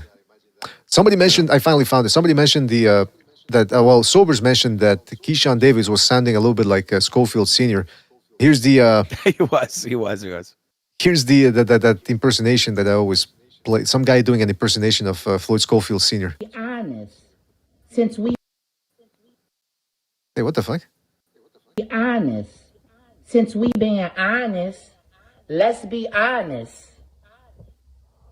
Cause Shakur ain't no tank. Who did Shakur fight? Cause my boy, Floyd Schofield is the best, hands down. And I kept telling y'all that. That's a pretty good impersonation right there, man. It's pretty good. Well, I think you did the voice better. I think you did better. Why? No, I didn't do the voice. When did I do the voice? I thought you did it. No, it is my son. That's you. You do it. You do that and Deontay. The fucking fashion designer. Deontay. No, but you gotta say, Deontay. You gotta say, Deontay. Deontay. There's nothing wrong with that outfit, Deontay. You just fucking lost. It's almost like Anthony Fauci, but gayer. Yeah, exactly. Right? It's a gay Anthony Kinda, Fauci. Yeah. Well, we don't know if he's gay, but we don't know if that person is gay. The fashion designer. Oh yeah. Well, no. What makes it so funny is his dad talks about how he's super thug. He been shot. He been to prison. It's like, okay. Yeah, he sounds like that. You got to admit it. So. But I've been shot. You ain't no nigga, real nigga. You ain't been We know he was in prison. He's trying to get back. Come on. There are certain aspects of prison he enjoyed. So like, what do you call it? An incongruity, right? You're this super thug, and yet you have this real flamboyant way about you. There's just an incongruity. That's my son. My son is the best. That was a great word. Sounds like, right? Yeah, that's exactly how it sounds like. Well, listen, we got to go, but hey, don't forget to check out the Real Food TV on YouTube. That's Food's channel, Frank Bay's Emporium. Now, what's the channel called again, Frank? Not the boxing game. Frank Bay Boxing. Frank Bay boxing. It used to be the Frank Bay Emporium. I don't know what that meant, but I think that's what it used to be called. And then you got Sobers. Go check out. You know what? I actually forget. What's Sobers? He changes channels every other week, so I don't even know which one's the correct one. It was the taqueria. Now I don't know. Is it they serve the, what do you call those Jewish delicacies? The levity. Matzah balls. Evanescence with the new album, Levity. Yeah, there's one that's called Levity. I don't even know if he's on there. And then there's Never Sobers Reloaded. I think it's Never Sobers Reloaded. So go check out those channels if you want more boxing talk. It's fine boxing talk, by the way. Nothing controversial. And it's just boxing, by the way. I'm kidding, by the way. I'm kidding. It's a little bit of everything. But anyway, we do have to go. So shout out to everybody who donated via the super chat, everybody who called in. Shout out to everybody in the chat. I'm talking about, who am I talking about? Maton, Dex 2024, Baron Evola, Grim Reaper, Warrior Way, 2 Matador, Rapax Drunken Company 10-4, one of the initiated, Kaisu, I think that's the guy who called in. Shout out to Kaisu, call back next time. King KO for Life, Super Saiyan, Mark T, Dan Earl, 2 Matador. Okay, so there's 2 Matadors in there, I think. Bray, Quentin Lassiter, Uncle Burnt apostrophe, and I just saw Quinn was contacting me. Some rando, and if I forgot anybody, it's because we do have to go. But shout out to everybody who joined us, really appreciate it. We shall indeed catch you on the next one. There are fights this Saturday on Friday, on the Zone. It's the Curiel versus Rocha rematch on the Zone, and hopefully we get more surprises till then. Until then, we'll catch you on the next one. Have a good night, people. Thanks for watching. See you later. All right, come on. Honestly, I can't do it, man. I'm disappointed in everyone. And let me tell you why. It's gonna be all right, Nicky. Go ahead, shoot.